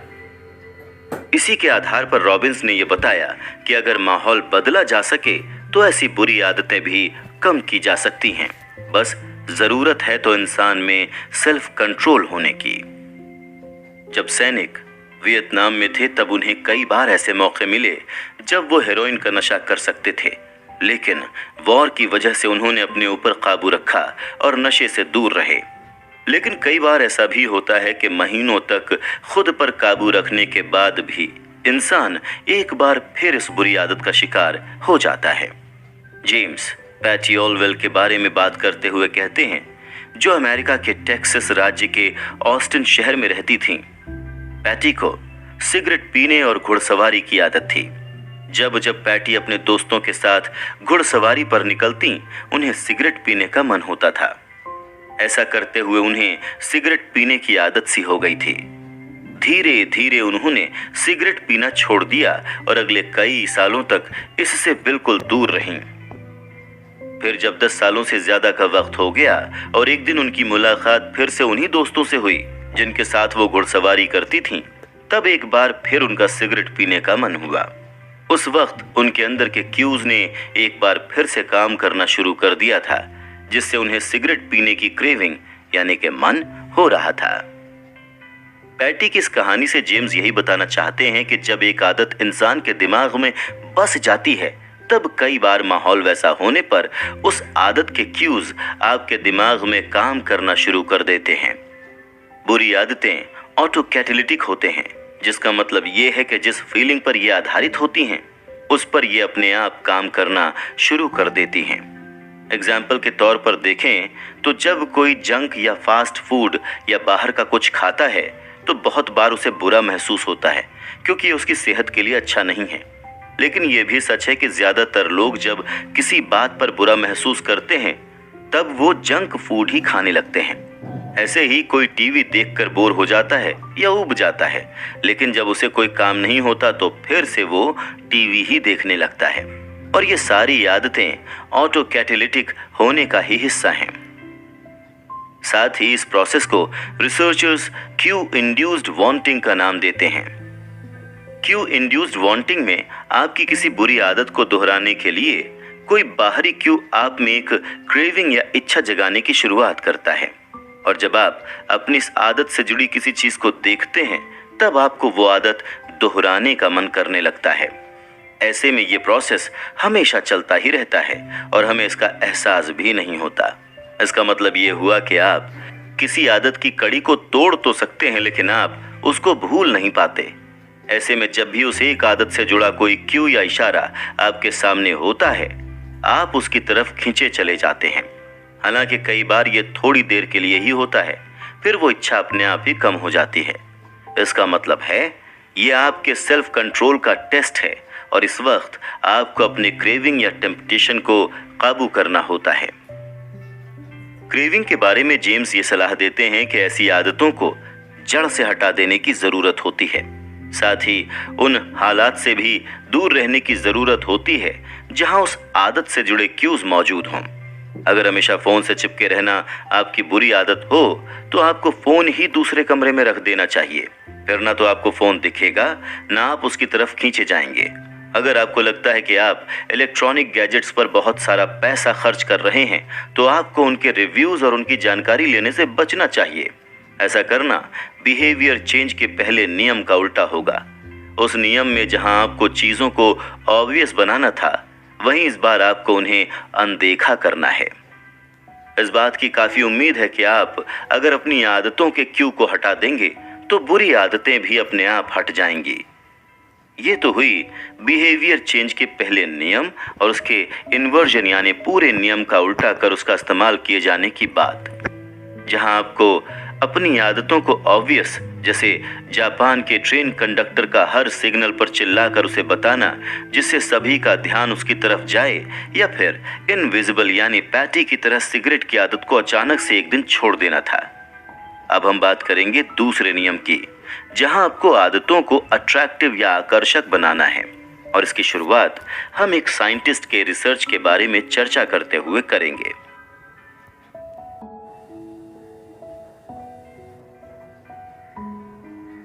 सन 1940 के दशक में मशहूर डच साइंटिस्ट निको टिम्बर्गन ने कई एक्सपेरिमेंट्स किए थे जो हमारी समझ को बदल सकते हैं कि वो कौन सी चीजें हैं जो हमें मोटिवेट करती हैं या हमारा उत्साह बढ़ाती हैं। टिम्बर्गन को अपने इस एक्सपेरिमेंट के लिए मानव जाति के कल्याण के लिए काम करने वालों को दिए जाने वाला सम्मान, जिसे आम भाषा में नोबेल प्राइज कहा जाता है, वो भी मिला था। जिन्होंने हेरिंग गर्ल्स के बारे में रिसर्च किया था। हेरिंग गर्ल्स नॉर्थ अमेरिका के समुद्री तट पर देखे जाने वाले पक्षियों को कहा जाता है। टिम्बर्गन को हेरिंग गर्ल्स के बारे में रिसर्च करते हुए एक बहुत ही मजेदार बात पता चली थी। वो ये कि इस पक्षी की चोंच पर एक लाल रंग का बिंदु होता है और जब भी उनके बच्चे भूखे होते हैं तो वो इसी पर चोंच मारकर अपनी मां को ये बात समझाते हैं। टिम्बर्गन ने एक एक्सपेरिमेंट करने के लिए एक कार्डबोर्ड की चोंच बनाई और उस पर वो लाल रंग का बिंदु भी लगाया। अगले दिन जब हेरिंग गर्ल्स अपने घोंसले से उड़कर खाने की खोज में गए, तब टिम्बर्गन ने जाकर कार्डबोर्ड से बनी उस चोंच को वहां बच्चों के सामने रख दिया। उन्हें लगा था कि इस नकली चोंच को बच्चे आसानी से समझ लेंगे, लेकिन हुआ इसका उल्टा। गर्ल्स के बच्चों ने जब वो लाल बिंदु देखा तो उस पर चोंच मारना शुरू कर दिया। कार्डबोर्ड से बनी चोंच के एक्सपेरिमेंट के बाद टिम्बर्गन ने यह भी खोज निकाला कि लाल बिंदु जितना बड़ा हो जाता है, छोटे बच्चे उस पर और तेज चोंच मारने लगते हैं। हालांकि ऐसा नहीं है कि इस तरह का व्यवहार सिर्फ हेरिन गर्ल्स में ही पाया गया।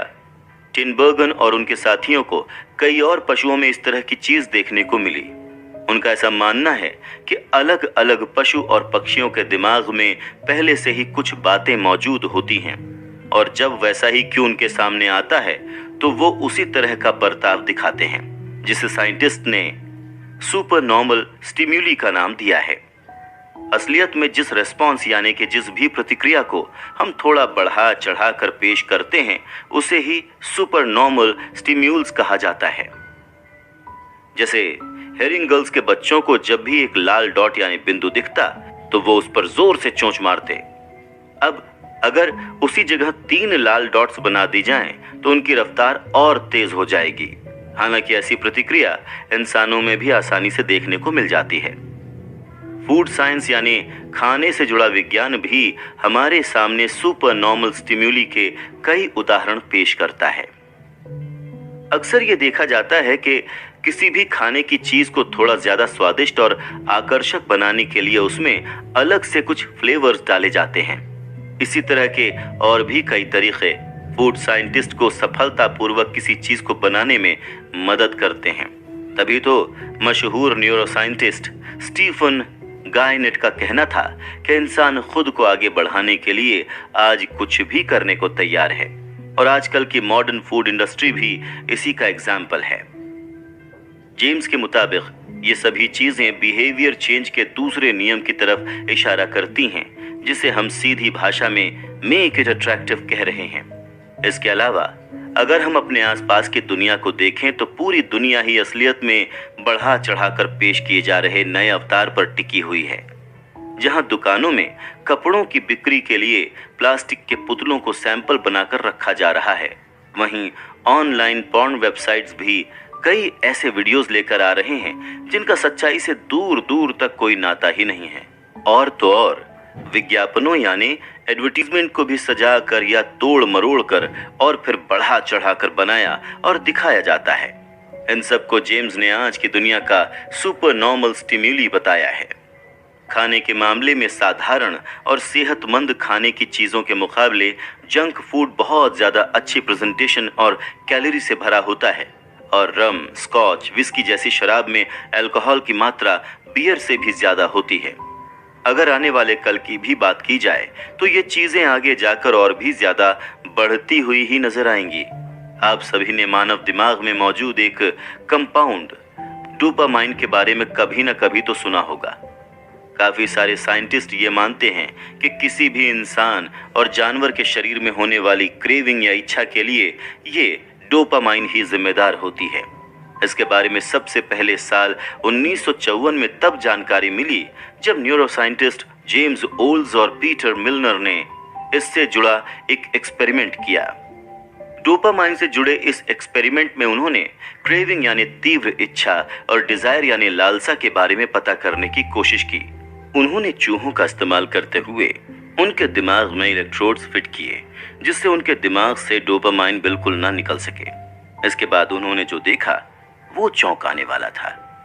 उन्होंने देखा कि उन चूहों की जीने की इच्छा जैसे खत्म ही हो गई और इसके चंद मिनटों में उन चूहों ने दम तोड़ दिया। इसके बाद जब इसी एक्सपेरिमेंट को उल्टा करते हुए साइंटिस्ट ने चूहों के दिमाग में बहुत सारा डोपामाइन डाल दिया तो नतीजा भी इसका उल्टा ही आया।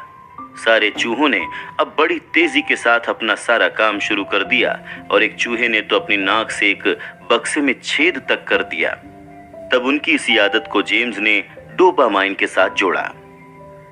सिर्फ चूहों के नहीं बल्कि जेम्स का मानना है कि इंसान की आदतें भी डोपामाइन से जुड़ी होती हैं, जैसे ड्रग्स या नशा करना, जंक फूड खाना, वीडियो गेम्स खेलना या फिर सोशल मीडिया पर लंबा समय बिताना। इंसान की ये सारी आदतें डोपामाइन की ही देन हैं। साथ ही जो इंसान की रोज की आदतें हैं जैसे पानी पीना या फिर शारीरिक संबंध बनाना यानी सेक्स करना, इन सब में भी डोपामाइन का ही अहम किरदार है। पिछले कई सालों तक जहां काफी सारे साइंटिस्ट्स को यही लगता आया था कि डोपामाइन सिर्फ आराम और खुशी के मौकों के लिए जरूरी है, वहीं अब उनको ये लगने लगा है कि ये हमारे दिमाग में होने वाली कई चीजों, जिन्हें न्यूरोलॉजिकल प्रोसेस कहा जाता है, उसके लिए भी जिम्मेदार हैं। और इनमें मोटिवेशन और कई नई चीजों को सीखना भी शामिल है। डोपामाइन के अलावा जेम्स का यह भी मानना था कि इंसान की आदतों को और भी ज्यादा आकर्षक बनाने के लिए टेम्पटेशन या लालच का भी इस्तेमाल किया जाता है, और कई बार ऐसा करने से अच्छी आदतों को बनाए रखना आसान हो जाता है। इस बात को साबित करने के लिए जेम्स रोनन बायरन के बारे में बताते हैं, जो इलेक्ट्रिकल इंजीनियरिंग के स्टूडेंट हैं। आयरलैंड के डबलिन शहर के रहने वाले रोनन को OTT प्लेटफॉर्म नेटफ्लिक्स पर आने वाले शोज देखना बहुत पसंद था। वो इनको देखने में इतना खो जाते थे कि उन्हें एक्सरसाइज करना भी याद नहीं रहता। इसी वजह से उनका वजन भी बढ़ने लगा, जिसका उन्हें अफसोस होता था। फिर इंजीनियरिंग की पढ़ाई में मिली जानकारी की मदद से उन्होंने एक दिन इसका एक रास्ता निकालने का मन बनाया। रोनन ने एक्सरसाइज करने वाली अपनी बाइक को हैक किया और उसका कनेक्शन अपने लैपटॉप और टीवी के साथ जोड़ लिया। इसके बाद उन्होंने एक कंप्यूटर प्रोग्राम बनाया जिसमें नेटफ्लिक्स तभी चल पाता था जब रोनन अपनी साइकिल को एक फिक्स्ड स्पीड में चलाने लगते थे। ये देखकर किसी ने ऐसा भी कहा था कि रोनन नेटफ्लिक्स पर अपने पसंदीदा शोज के एपिसोड्स एक के बाद एक देखते हुए, जिसे हम बिंज वॉच कहते हैं, वैसा करते हुए अपना मोटापा कम कर रहे हैं। आसान शब्दों में समझा जाए तो रोनन अपने टेम्पटेशन को अपनी एक अच्छी आदत को बनाए रखने के लिए इस्तेमाल कर रहे थे, जिसे टेम्पटेशन बंडलिंग भी कहा जाता है। टेम्पटेशन बंडलिंग का सबसे ज्यादा इस्तेमाल और फायदा बिजनेस की दुनिया में होता है। जैसे अमेरिका के एक टीवी चैनल, जिसे अमेरिकन ब्रॉडकास्टिंग कंपनी या ABC के नाम से जाना जाता है, उसे ही देख लें। ABC ने साल 2014-2015 के दौरान थर्सडे यानी गुरुवार रात को दिखाई जाने वाले शोज की अच्छी TRP के लिए टेम्पटेशन बंडलिंग का तरीका अपनाया था। वो हर गुरुवार को स्क्रीन राइटर शोंडा राइम्स के लिखे 3 प्रोग्राम्स का टेलीकास्ट करती थी। इनमें ग्रेज एनाटॉमी, स्कैंडल और how to get away with murder शामिल थे। ABC ने इन शोज को TGIT ऑन ABC के नाम से ब्रांडिंग दी थी। TGIT का फुल फॉर्म है थैंक गॉड इट्स थर्सडे। साथ ही इनको लोगों के बीच प्रमोट करने के लिए ABC ने अपने दर्शकों को पॉपकॉर्न, रेड वाइन और अपनी शाम का मजा लेने जैसी बातें भी की थी। ABC के हेड एंड्रयू कुबिट्ज ने इस कैंपेन के पीछे का आइडिया व्यूअरशिप को बढ़ाना बताया था। फिर देखते ही देखते उनका यह आइडिया काम करने लगा। लोगों ने ABC के साथ खुद को जोड़ना और उसके शोज को देखते हुए रिलैक्स करना शुरू किया। अब अगर हर दिन लोग रात के 8 बजे रेड वाइन और पॉपकॉर्न का मजा लेंगे, तो जाहिर सी बात है कि इस वक्त का मतलब रिलैक्सेशन और एंटरटेनमेंट ही माना जाएगा। तभी तो ये रेड वाइन और पॉपकॉर्न का आइडिया कहीं ना कहीं वो क्यों बना जिससे लोगों को टीवी देखने की आदत बन गई। आमतौर पर इंसान किसी आदत की ओर तब भी बहुत ज्यादा खींचा चला जाता है जब उसमें उसकी सारी मनपसंद चीजें शामिल हों। हालांकि समझने वाली बात यह है कि अगर किसी को अलग अलग सेलिब्रिटीज से जुड़ी खबरें सुनने या देखने का बहुत शौक हो और फिर उस इंसान को अपने वजन का ख्याल रखने के लिए वर्कआउट का शौक हो, तो वो अपनी किस आदत को अहमियत देगा और किसे नहीं। मान लीजिए वही इंसान टेम्पटेशन बंडलिंग के जरिए जिम में वर्कआउट करते हुए अगर रियलिटी शो या सेलिब्रिटीज से जुड़ी खबरें देख सकता है। अब ऐसा करने से उसकी वर्कआउट करने की अच्छी आदत भी बनी रहेगी और सेलिब्रिटीज से जुड़ी खबरें भी उसे मिलती रहेंगी। अब हम चर्चा करेंगे टेम्पटेशन बंडलिंग की, जो एक मशहूर साइकोलॉजिकल थ्योरी है, और प्रीमैक्स प्रिंसिपल को लागू करने का एक तरीका भी। तो आइए जानते हैं कि आखिर क्या है प्रीमैक्स प्रिंसिपल। इस प्रिंसिपल का नाम इसकी खोज करने वाले प्रोफेसर डेविड प्रीमैक के नाम पर ही रखा गया था, जिसके मुताबिक ज्यादा संभावित आदतें कम संभावित आदतों को एक बार फिर से चालू कर देती हैं। आसान शब्दों में कहें तो टेम्पटेशन बंडलिंग आपको वही आदत अपनाने में मदद करती है जिसे आप वाकई में अपनाना चाहते हैं। आदतों के बारे में चर्चा करते हुए जेम्स ये बताते हैं कि आदतों की बनावट और उन्हें अपनाने में इंसान के परिवार और दोस्तों का भी एक बहुत अहम रोल होता है। इस बारे में बात करते हुए जेम्स हंगेरी देश के लैज़्लो पोलगार नाम के एक लड़के के बारे में बताते हैं। साल 1965 में लैज़्लो ने क्लारा नाम की एक लड़की को कई सारी चिट्ठियां लिखी थीं। लैज़्लो हमेशा से ही अपनी जिंदगी में सिर्फ मेहनत करने में विश्वास रखते थे। उनका ये मानना था कि प्रैक्टिस और अच्छी आदतें इंसान को बड़ा बनाती हैं। यही वो दो तरीके हैं जिससे कोई भी बच्चा बड़ा होकर जीनियस बन सकता है। एक तरह से उनके जीवन का मंत्र यही था कि जीनियस कभी पैदा नहीं होता, वो पढ़ लिख कर अच्छी ट्रेनिंग के साथ जीनियस बनता है। उन्हें अपने इस मंत्र पर इतना विश्वास था कि वो इसे अपने बच्चों पर भी लागू करना चाहते थे। और एक वक्त वो क्लारा को चिट्ठियां इसलिए लिखा करते थे क्योंकि बच्चों के लिए उन्हें एक पत्नी की जरूरत थी। क्लारा एक टीचर थी और वो भी लैज़लो के मंत्र पर विश्वास करती थीं। लैज़लो को ऐसा लगता था कि उनकी बात को साबित करने के लिए शतरंज यानी चेस सबसे सही चीज है। लैज़लो और क्लारा ने मिलकर यह भी तय किया कि शादी के बाद वो अपने बच्चों को चेस प्रोडिजीज बनाएंगे। प्रोडिजी उसे कहते हैं जो किसी फील्ड में माहिर या एक्सपर्ट होते हों। लैज़लो ने यह भी सोचा था कि उनके बच्चों को घर में ही स्कूल की पढ़ाई कराई जाएगी और उनका बाकी वक्त शतरंज का खेल सीखने में लगाया जाएगा। इसके बाद लैज़लो ने क्लारा से शादी की और अगले कुछ सालों में वो दोनों 3 बच्चियों के माता पिता बने, जिनके नाम सुजैन, सोफिया और जूडिथ थे। तीनों बच्चियों में सबसे बड़ी थी सुजैन। उसने 4 साल की उम्र से ही चेस खेलना शुरू कर दिया था। खेल के शुरुआती 6 महीनों के अंदर ही सुजैन अपने से बड़े खिलाड़ियों को भी हरा देती थी। इसके बाद थी सोफिया, जो चेस खेलने में सुजैन को भी मात दे देती थी। महज 14 साल की उम्र में वो चेस की विश्व चैंपियन बन गई और उसके कुछ सालों बाद ग्रैंड मास्टर भी। वहीं लैज़लो की सबसे छोटी बेटी जूडिथ तीनों बच्चियों में से सबसे तेज थी। 5 साल की उम्र में उसने अपने पिता को इस खेल में हरा दिया था और जब जूडिथ 12 साल की हुई तब उसका नाम विश्व के सर्वश्रेष्ठ 100 खिलाड़ियों की लिस्ट में आ गया था। उन खिलाड़ियों में वो सबसे कम उम्र की थी।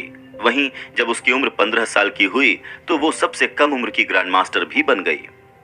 यहाँ पर लैज़लो और उसकी बच्चियों की कहानी बताने का मकसद आपको ये समझाना है कि कैसे पसंद आने वाले क्यूज अक्सर आदतों में बदल जाते हैं। पोलगर बहनों को चेस खेलना इतना अच्छा लगने लगा था कि सोफिया तो बाथरूम में भी चेस खेलती थी। हालांकि उसका ऐसा करना किसी भी तरह से अजीब या एबनॉर्मल नहीं था। ऐसे ही कई बार लोग अपने करीबी लोगों से भी किसी आदत को अपना लेते हैं, फिर चाहे वो अच्छी हो या बुरी। जिस तरह से माता पिता किसी बहस में हिस्सा लेते हैं, बच्चे भी उनके उस तरीके को अपने आप में ढालने की कोशिश करने लगते हैं। या फिर जब किसी के दोस्त नशा करते हैं तो उन्हें भी नशा करने का मन हो जाता है। इसके अलावा जब कोई पति ये देखता है कि उसकी पत्नी को दरवाजा बंद करने के बाद भी एक बार फिर से चेक करने की आदत है, तो कहीं ना कहीं उसमें भी ये आदत अपने आप ही आ जाती है। जेम्स के मुताबिक हम जिस इंसान के जितना करीब होते हैं, उससे उसकी किसी आदत को हम ज्यादा जल्दी अपना लेते हैं। कई रिसर्च और स्टडीज में भी ऐसा पाया गया है कि लगभग 57% लोग अपने दोस्तों या परिवार वालों से कुछ आदतें अपना लेते हैं। अब जब तक ये आदतें अच्छी हों तब तक कोई दिक्कत नहीं होती, लेकिन दिक्कत तब होती है जब आदतें अच्छी ना हों। स्पेस तक जाने वाले एस्ट्रोनॉट माइक मैसिमिनो जब MIT यानी अमेरिका के मैसाचुसेट्स इंस्टीट्यूट ऑफ टेक्नोलॉजी में एक ग्रेजुएट छात्र थे, तब उन्होंने रोबोटिक्स की क्लास में एडमिशन लिया था। इस क्लास के टोटल 10 स्टूडेंट्स में से 4 आगे जाकर एस्ट्रोनॉट्स ही बने। अब इस कहानी से इतना तो साफ है कि अगर किसी इंसान के आसपास अच्छी आदतों वाले दोस्त और परिवार वाले हों तो उसमें भी अच्छी आदतें आ ही जाती हैं। इसीलिए इंसान को हमेशा एक ऐसा कल्चर या ऐसे लोगों के साथ जुड़े रहना चाहिए जहां बर्ताव या व्यवहार बिल्कुल आम हो। अब यहाँ नॉर्मल से हमारा मतलब है कि अच्छी आदतों वाले पॉजिटिव लोग, जिनके साथ रहकर इंसान पॉजिटिव बन सके या सोच सके। जैसे अगर आपके दोस्त और परिवार वालों में ज्यादातर लोग फिट हैं, तो आपका मन भी वर्कआउट की तरफ खींचा चला जाएगा, जो एक अच्छी आदत है।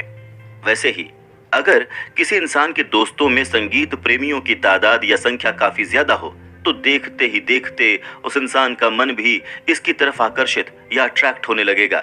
इसीलिए अपनी आदतों को और भी ज्यादा आकर्षक बनाने के लिए इंसान को अपने आसपास का कल्चर हमेशा पॉजिटिव रखना चाहिए। साथ ही उसे ऐसे लोगों के साथ दोस्ती बनानी चाहिए जो उसे हमेशा अच्छी आदतों की तरफ ले जाएं। क्योंकि भले ही अकेले किसी काम को करने का मोटिवेशन कम हो, लेकिन 4 लोगों के साथ उसी काम को करने का मोटिवेशन अपने आप आने लगता है। इतना ही नहीं, इंसान को अच्छी आदतें अपनाने के साथ ही अपनी बुरी आदतों को ढूंढकर उनकी वजहों को जड़ से उखाड़ फेंकना चाहिए। ज्यादातर बार ऐसा होता है कि हर बुरी आदत की एक क्रेविंग होती है जो हमें अंदर से आती है। ऐसा नहीं है कि उस एक आदत के बिना हमारा गुजारा नहीं हो सकता, फिर भी ऐसे में मान लीजिए कि अगर किसी को पिज्जा खाने का मन हो रहा है तो ऐसा इसलिए नहीं हो रहा क्योंकि वो इंसान पिज्जा खाने से ही जिंदा रह पाएगा, बल्कि ऐसा इसलिए हो रहा है क्योंकि उस इंसान को अंदर से पिज्जा खाने की मोटिवेशन या क्यू मिल रही है। अगर इस क्यू को ही हटा दिया जाए तो उस इंसान का मन भी पिज्जा से यूं ही आसानी से हट जाएगा। जेम्स का मानना है कि हमारी क्रेविंग्स हमारे इमोशंस के साथ जुड़ी होती हैं। हमारी फीलिंग्स और इमोशंस ही हमें ये बताते हैं कि किस काम को करना चाहिए और किसे नहीं। तभी तो कई बार इमोशन में आकर हम ऐसा काम कर जाते हैं जो शायद हमें नहीं करना था। मशहूर न्यूरोसाइंटिस्ट एंटोनियो डेमासियो का भी यही कहना है कि वो इमोशन ही है जो हमें चीजों को अच्छा या बुरा समझने में मदद करता है। इसीलिए अगर इंसान अपनी आदतों को पॉजिटिव भावनाओं के साथ जोड़े तो उसकी वही आदतें बहुत अट्रैक्टिव हो जाती हैं। वहीं अगर ऐसा न हो तो इसमें हमारा फायदा कम और नुकसान ज्यादा हो जाता है। किसी भी आदत को अपनाने से पहले इंसान को इस बात पर गौर करना चाहिए कि उस आदत से उसे क्या फायदा होने वाला है। तो आइए इसी के साथ बिहेवियर चेंज के तीसरे नियम के बारे में जानने के लिए चलते हैं अपने अगले एपिसोड की ओर। इस एपिसोड की शुरुआत हम एक कहानी के साथ करते हैं जिसके बारे में जेम्स को अपनी रिसर्च के दौरान पता चला था। अमेरिका के शहर फ्लोरिडा के एक प्रोफेसर थे जिनका नाम था जेरी। उन्होंने एक बार अपनी फोटोग्राफी की क्लास के स्टूडेंट्स को 2 हिस्सों में बांट दिया। ऐसा करने की वजह थी एक प्रोजेक्ट जिसमें उन स्टूडेंट्स को 2 ग्रुप में काम करना था। जेरी ने एक ग्रुप का नाम क्वालिटी ग्रुप रखा जो पहले से अपनी खींची हुई तस्वीरों पर काम करेंगे। वहीं दूसरे ग्रुप का नाम रखा क्वांटिटी ग्रुप जो नई तस्वीरें खींचकर उन पर काम करने वाले थे।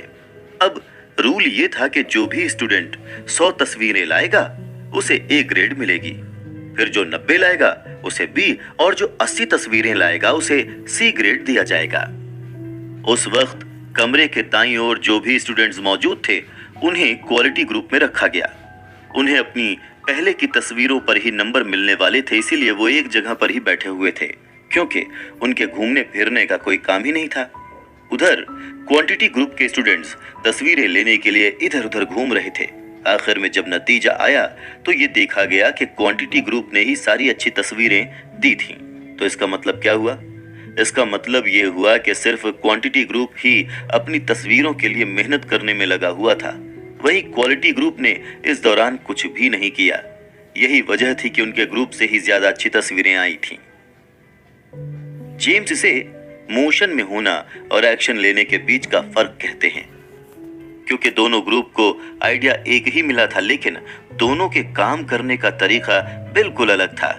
ऐसे में जब आप मोशन में होते हो यानी घूमते हुए काम करते रहते हो तब आप कई बार बहुत कुछ नया भी सीखते हो, लेकिन जब आप एक ही जगह पर रहोगे तो चाहे आप कितना भी अच्छा प्लान क्यों ना कर रहे हों उससे कुछ खास सीखने को नहीं मिल पाता है।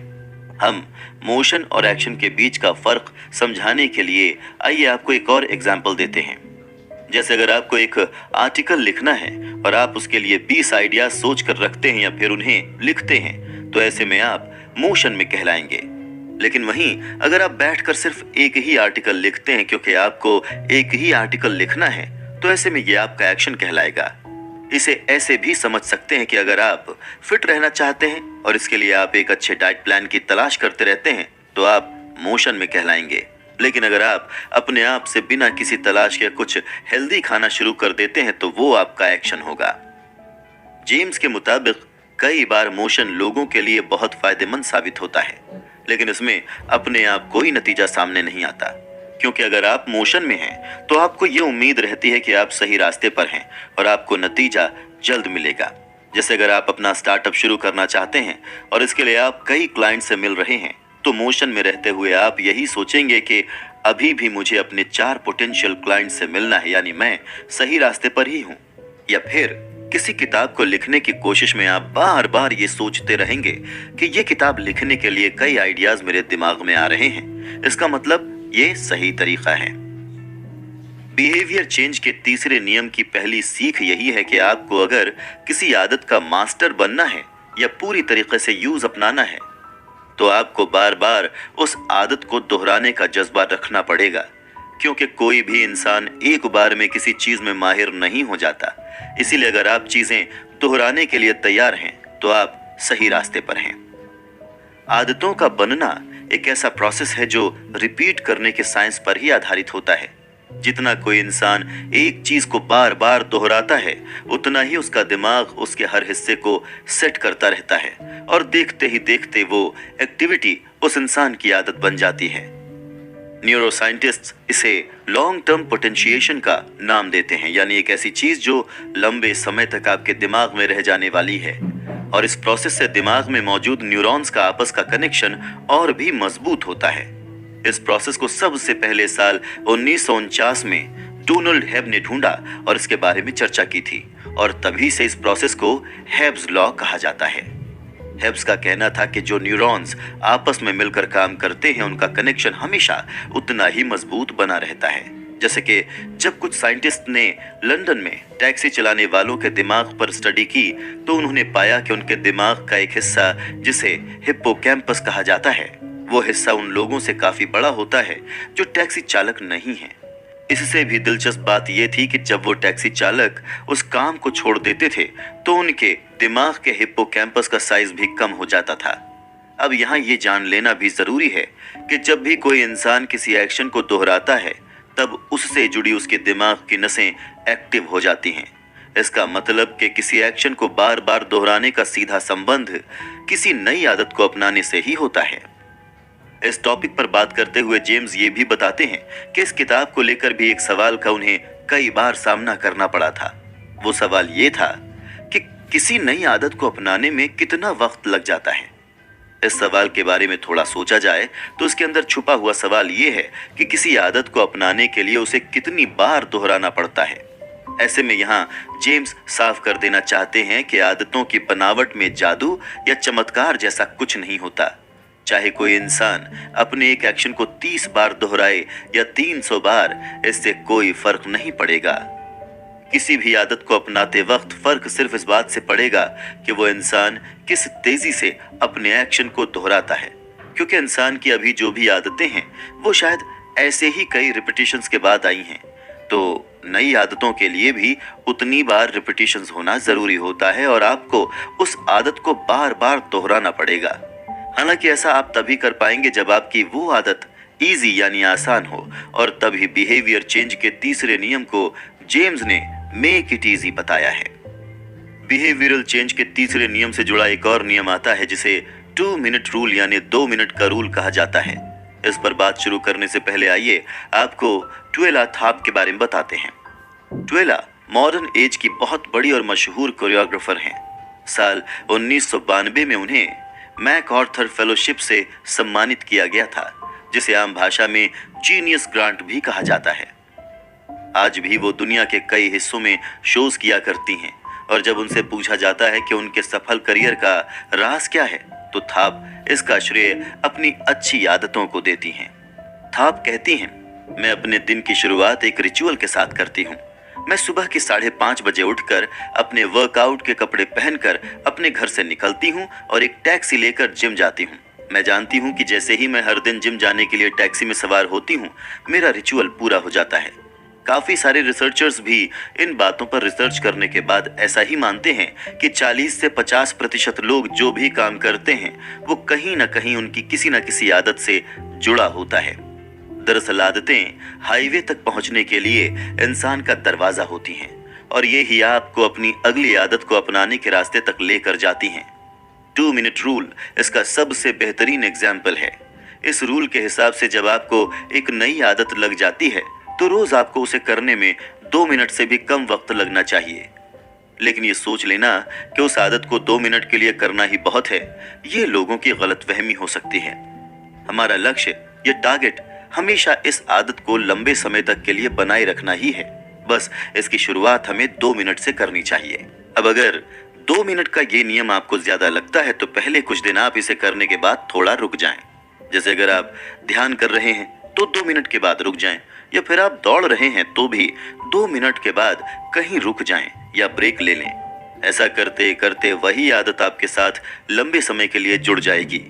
इसका मतलब ये हुआ कि अगर इंसान को अपनी किसी अच्छी आदत को लंबे समय के लिए अपने साथ बनाए रखना हो, तो उसे इसकी शुरुआत 2 मिनट वाले व्यवहार या रूल से करनी चाहिए। ऐसा करते हुए 2 मिनट के लिए किसी काम को करते करते कब वही एक काम आपकी आदत में बदल जाएगा, आपको इसका पता भी नहीं चलेगा।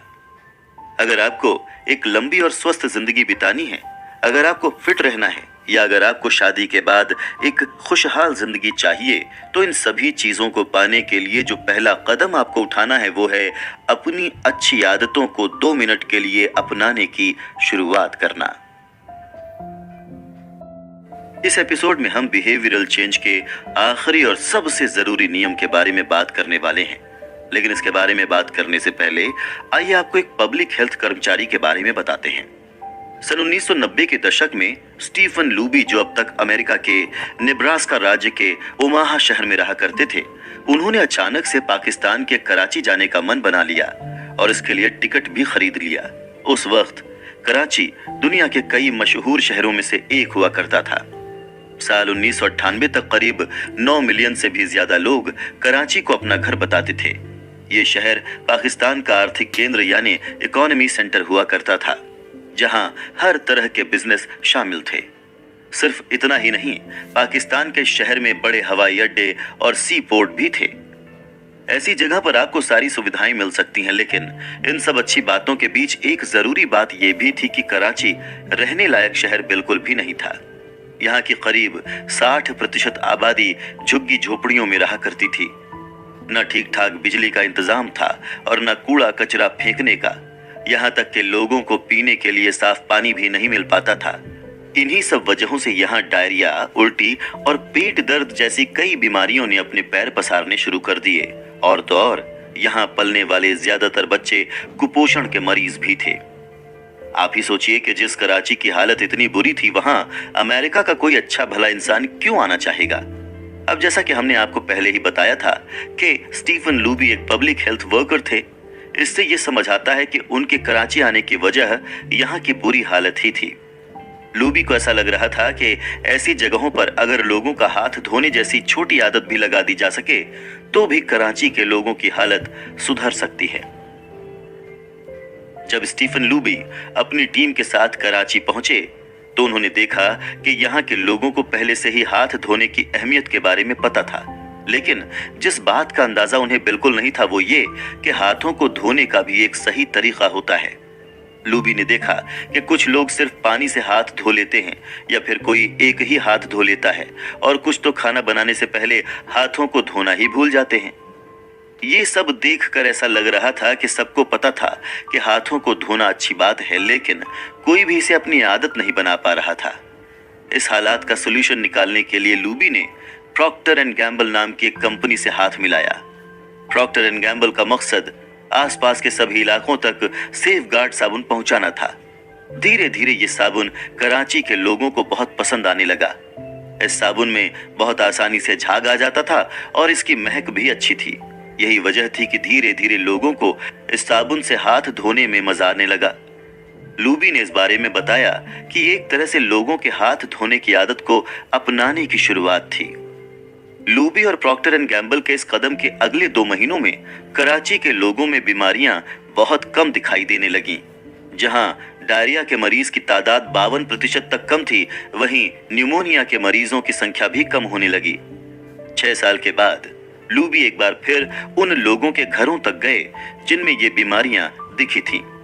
अब उनकी हालत में और भी ज्यादा सुधार आ गया था, और ऐसा इसलिए हुआ क्योंकि उन्हें उस साबुन से हाथ धोने में अच्छा लगने लगा था, जिससे उन्हें सफाई की आदत लग गई। लूबी और प्रॉक्टर एंड गैम्बल की इस कहानी को आपके साथ शेयर करने का जेम्स का मकसद आपको ये बताना है कि कैसे किसी आदत को पसंद के हिसाब से बनाने की वजह से लोगों में उसे अपनाने की तादाद बढ़ने लगती है।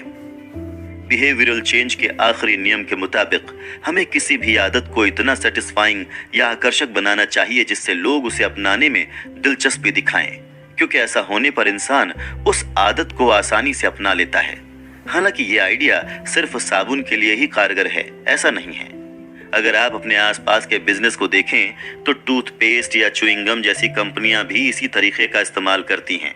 च्युइंगम की ही बात की जाए तो साल 1800 से पहले भी इसकी बिक्री होती थी, लेकिन जब साल 1891 में इसकी मशहूर कंपनी रिंगले ने च्युइंगम्स बनाना शुरू किया, तब से जैसे ये पूरी दुनिया के लोगों की एक आदत सी बन गई थी। लेकिन ऐसा क्यों हुआ, अब हम उसकी वजह जानने की कोशिश करेंगे।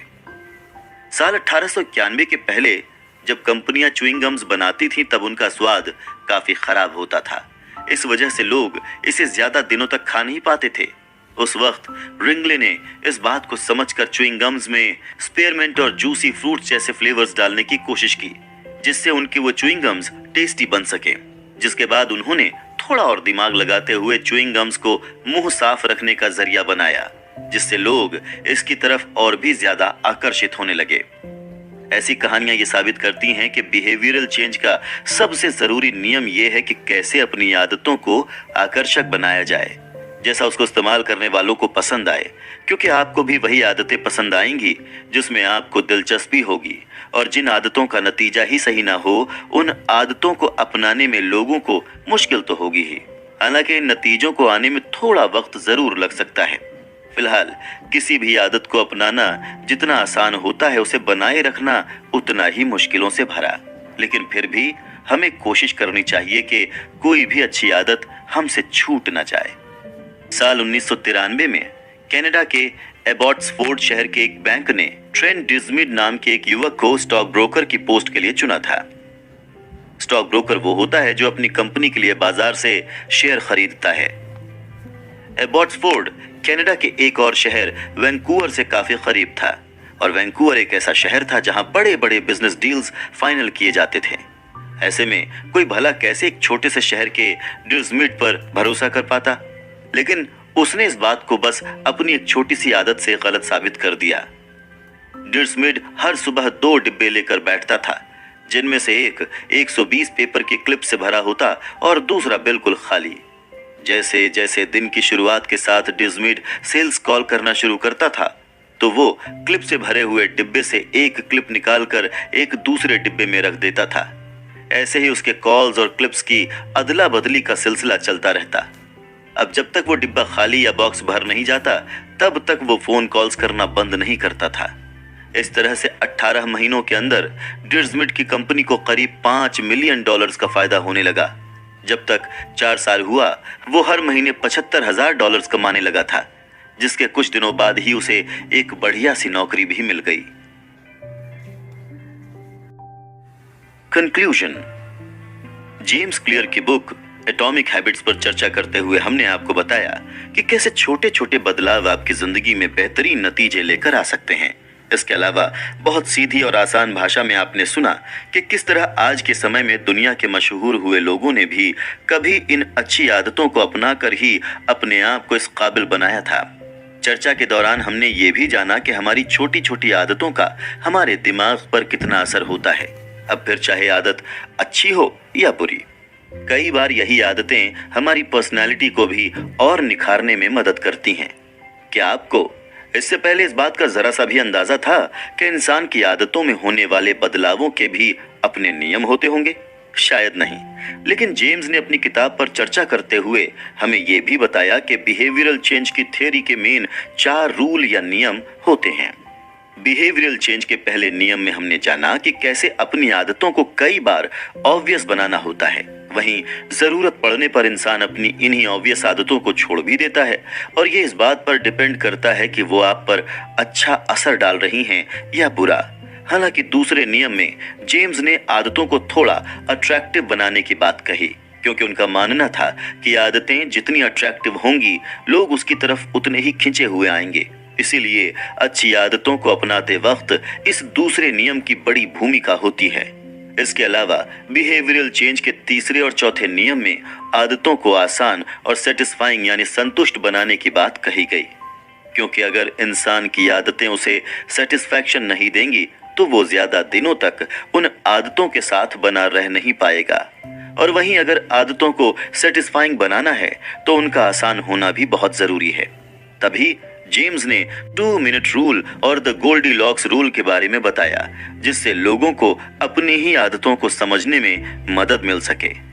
हम यही उम्मीद करते हैं कि एटॉमिक हैबिट्स की इस बुक समरी को सुनकर आपको भी अपनी जिंदगी में कुछ छोटे बदलाव लाने का मोटिवेशन मिला होगा और आपको इन बदलावों का एक बेहतरीन नतीजा भी मिलेगा।